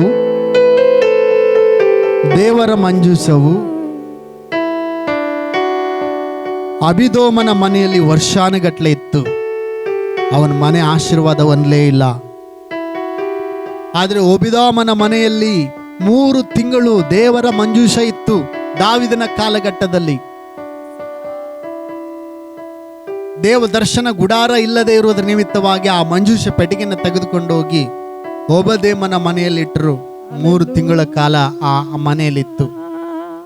3 ತಿಂಗಳಲ್ಲಿ ದೇವರು ಓಬದೇಮನನ್ನ ಆಶೀರ್ವಾದ ಮಾಡಿದನಂದ್ರೆ ಅವನ ಹೆಸರು ಇಡೀ ದೇಶಕ್ಕೆ ಪ್ರಸಿದ್ಧವಾಗುವ ಹಾಗೆ, ಅವನನ್ನ ಬಡತನದಲ್ಲಿದ್ದ ಅವನನ್ನ ಒಂದು ಹೊತ್ತು ಆಹಾರಕ್ಕೂ ಕಷ್ಟಪಡ್ತಿದ್ದಂತ ಅವನನ್ನ ದೇವರ ಆಶೀರ್ವಾದ ಮಾಡಿ ಐಶ್ವರ್ಯವಂತನನ್ನಾಗಿ ಮಾಡಿದನು. ಕಾರಣ ಏನು ಗೊತ್ತಾ? ದೇವರಿಗೆ ಕೊಡಬೇಕಾದ ಸಮಯವನ್ನ, ದೇವರಿಗೆ ಕೊಡಬೇಕಾದ ಗೌರವವನ್ನ ಆತನು ಕೊಡ್ತಾ ಇದ್ದನು. ದೇವರ ದೀಪವು ಹಾರಿ ಹೋಗದೆ ಸರಿಯಕ್ಕೆ ಸಮಯ ಆಗಿ ಎಣ್ಣೆ ಹಾಕೋದು, ಆ ಮಂಜೂಷ ಇದ್ದ ಕೋಣೆಯನ್ನು ಶುದ್ಧೀಕರಿಸುವುದು, ಆ ಮಂಜೂಷ ಇದ್ದ ಸ್ಥಳದಲ್ಲಿ ಧೂಪ ಹಾಕುವುದು. ಆ ಮಂಜೂಷ ಆತನ ಮನೆಯಲ್ಲಿ ಇರುವುದರಿಂದ ಆತನ ಸಮಯನ ವ್ಯರ್ಥವಾಗಿ ಕಳೆಯದೆ, ಓ ಸಮಯ ಆ ಮಂಜೂಷದಲ್ಲಿ ದೇವರು ನನ್ನ ಮನೆಯಲ್ಲಿ ಇದ್ದಾನೆ ಅಂತ ಸಂತೋಷ ಪಡುವುದು, ಆತನಿಗೆ ಆರಾಧನೆ ಮಾಡುವುದರಿಂದ ದೇವರು ಓಬೇದೇಮನ ಮನೆಯನ್ನು, ಅವನ ಸಂತತಿಯನ್ನು ಆಶೀರ್ವದಿಸಿದನೆಂಬುದಾಗಿ ನಾವು ಗ್ರಂಥದಲ್ಲಿ ಓದುತ್ತೇವೆ. ದೇವ ಮಗುವೆ, ಇವತ್ತು ವರ್ಷಾನುಗಟ್ಟಲೆ ನೀನು ದೇವರ ಸನ್ನಿಧಿಗೆ ಬರ್ತಾ ಇದೀಯಾ? ವರ್ಷಗಳು ಉರುಳಿ ಹೋಯ್ತಾ ದೇವ್ರನ್ನ ನಂಬಿ ನೀನು? ಅಬಿದೋಮನ ಮನೆಯ ಹಾಗೆ ನಿನ್ನ ಮನೆ ಆಶೀರ್ವಾದ ಹೊಂದಲಿಲ್ವಾ? ಅದಕ್ಕೆ ಒಂದೇ ಒಂದು ಕಾರಣ ಏನು ಗೊತ್ತಾ? ನೀನು ಬಹುಶಃ ದೇವರಿಗೆ ಕೊಡಬೇಕಾದ ಸಮಯವನ್ನು ದೇವರಿಗೆ ಕೊಡ್ತಾ ಇಲ್ಲ, ದೇವರಿಗೆ ಕೊಡಬೇಕಾದ ಗೌರವವನ್ನು ನೀನು ಕೊಡ್ತಾ ಇಲ್ಲ, ದೇವರ ಮಾತನ್ನು ನೀನು ಕೇಳ್ತಾ ಇಲ್ಲ. ಅದರಿಂದ ನಿನ್ನ ಮನೆ ಇವತ್ತು ಆಶೀರ್ವಾದ ಹೊಂದದೆ ಕೊರತೆಯಲ್ಲಿ, ಶಾಪದಲ್ಲಿ ಜೀವಿಸ್ತಾ ಇದೆ. ದೇವರು ಹೇಳ್ತಾನೆ, ನನ್ನನ್ನ ಗೌರವಿಸುವರನ್ನ ನಾನು ಗೌರವಿಸ್ತೇನೆ. ಇವತ್ತು ದೇವರ ಮಾತಿಗೆ ಅವಿಧೇನಾಗದೆ ದೇವರನ್ನ ನೀನು ಸನ್ಮಾನಿಸುವುದಾದ್ರೆ, ದೇವರನ್ನ ಯಥಾರ್ಥ ಹೃದಯದಿಂದ ಪ್ರೀತಿ ಮಾಡುವುದಾದ್ರೆ, ದೇವರು ಹೇಳ್ತಾನೆ, ನಾನು ನಿನ್ನನ್ನು ಸನ್ಮಾನಿಸ್ತೇನೆ ಎಂಬುದಾಗಿ. ದೇವರು ನಿನ್ನನ್ನು ಸನ್ಮಾನಿಸುವಾಗ ದೇವರು ನಿನ್ನನ್ನು ದೇಶಗಳಿಗೆ, ರಾಜ್ಯಗಳಿಗೆ ಅಧಿಪತಿಯನ್ನಾಗಿ, ಅಬ್ರಹಾಮನ ಹಾಗೆ ನಿನ್ನ ಹೆಸರನ್ನು ದೇವರು ಪ್ರಖ್ಯಾತಿಗೆ ಪಡಿಸ್ತಾನೆ. ಇವತ್ತು ಏನಿಲ್ಲದಿರ್ಬೋದು ದೇವರ ಮಗುವೆ, ಒಂದನ್ನ ಚೆನ್ನಾಗಿ ಕಲ್ತುಕೋ. ಇವತ್ತು ಬಡತನ ಇರ್ಬೋದು, ಇವತ್ತು ಸಾಲ ಇರ್ಬೋದು, ಇವತ್ತು ಸಂಕಟ ನಿನಗಿರಬಹುದು. ದೇವರನ್ನ ಗೌರವಿಸುವುದನ್ನ, ದೇವರನ್ನ ಸನ್ಮಾನಿಸುವುದನ್ನ ಚೆನ್ನಾಗಿ ಕಲ್ತುಕೋ. ದೇವರ ಮಾತನ್ನ ಕೇಳುವುದನ್ನ. ದೇವರು ನಿನ್ನನ್ನ ಅರಸನನ್ನಾಗಿ, ಅರಸನ ಸ್ಥಾನದಲ್ಲಿ ದೇವರು ನಿನ್ನನ್ನು ಕುಳ್ಳಿರಿಸ್ತಾನೆ. Hallelujah, ಸ್ತೋತ್ರಪ್ಪ, hallelujah, ಸ್ತೋತ್ರಪ್ಪ. ಎಲ್ಲ ಮಹಿಮೆಗೂ ಘನತೆಗೂ ಯೋಗ್ಯನು ನೀನೇ, ನಿನ್ನ ಮನ ತುಂಬಿ ಆರಾಧಿಸುವನು. ಎಲ್ಲ ಸ್ತೋತ್ರ ಗೌರವಕ್ಕೂ ನೀನೇ, ನಿನ್ನ ಮೇಲೆತ್ತಿ ಆರಾಧಿಸುವೆನು, ಆರಾಧಿಸುವೆನು ನಿನ್ನ ಯೇಸುವೇ, ಆರಾಧಿಸುವೆನು ನಿನ್ನ, ಆರಾಧಿಸುವೆನು ನಿನ್ನ ಯೇಸುವೇ, ಆರಾಧಿಸುವೆನು ನಿನ್ನ. ಸ್ತುತಿಗಳ ಮಧ್ಯದಲ್ಲಿ ವಾಸ ಮಾಡುವ ತಂದೆ, ಇದರ ಮಧ್ಯದಲ್ಲಿ ನಿನ್ನನ್ನು ಗೌರವಿಸುವವರಿದ್ದಾರಪ್ಪ. ಇದರ ಮಧ್ಯದಲ್ಲಿ ನಿನ್ನ ಯಥಾರ್ಥ ಹೃದಯದಿಂದ ಪ್ರೀತಿ ಮಾಡುವ ನಿನ್ನ ಮಕ್ಕಳಿದ್ದಾರೆ ಸ್ವಾಮಿ. ದಾವಿದನ ಹಾಗೆ, ಯೋಸೇಫನ ಹಾಗೆ, ದಾನಿಯೇಲನ ಹಾಗೆ, ಶದ್ರಕ್ ಮೇಷಕ ಅಬೇದ್ನೆಗೋರ ಹಾಗೆ, ಕೆಲವು ಭಕ್ತರ ಹಾಗೆ ಕರ್ತನೇ ನಿನ್ನ ಗೌರವಿಸುವವರಿದ್ದಾರೆ. ನಿಶ್ಚಯವಾಗಿ ಶುಭವು ಕೃಪೆಯು ನಿನ್ನ ಮಕ್ಕಳನ್ನು ಹಿಂಬಾಲಿಸಲಿ ಕರ್ತನೇ. ಸ್ತೋತ್ರ. ತಕ್ಕ ಕಾಲದಲ್ಲಿ ನಿನ್ನ ಮಕ್ಕಳನ್ನ ಮೇಲಕ್ಕೆ ತರುತ್ತೀಯ ಸ್ವಾಮಿ. ಪ್ರತಿಯೊಬ್ಬರು ನಿನ್ನ ಕರಗಳಲ್ಲಿ ಒಪ್ಪಿಸಿ ಕೊಡ್ತೇನೆ.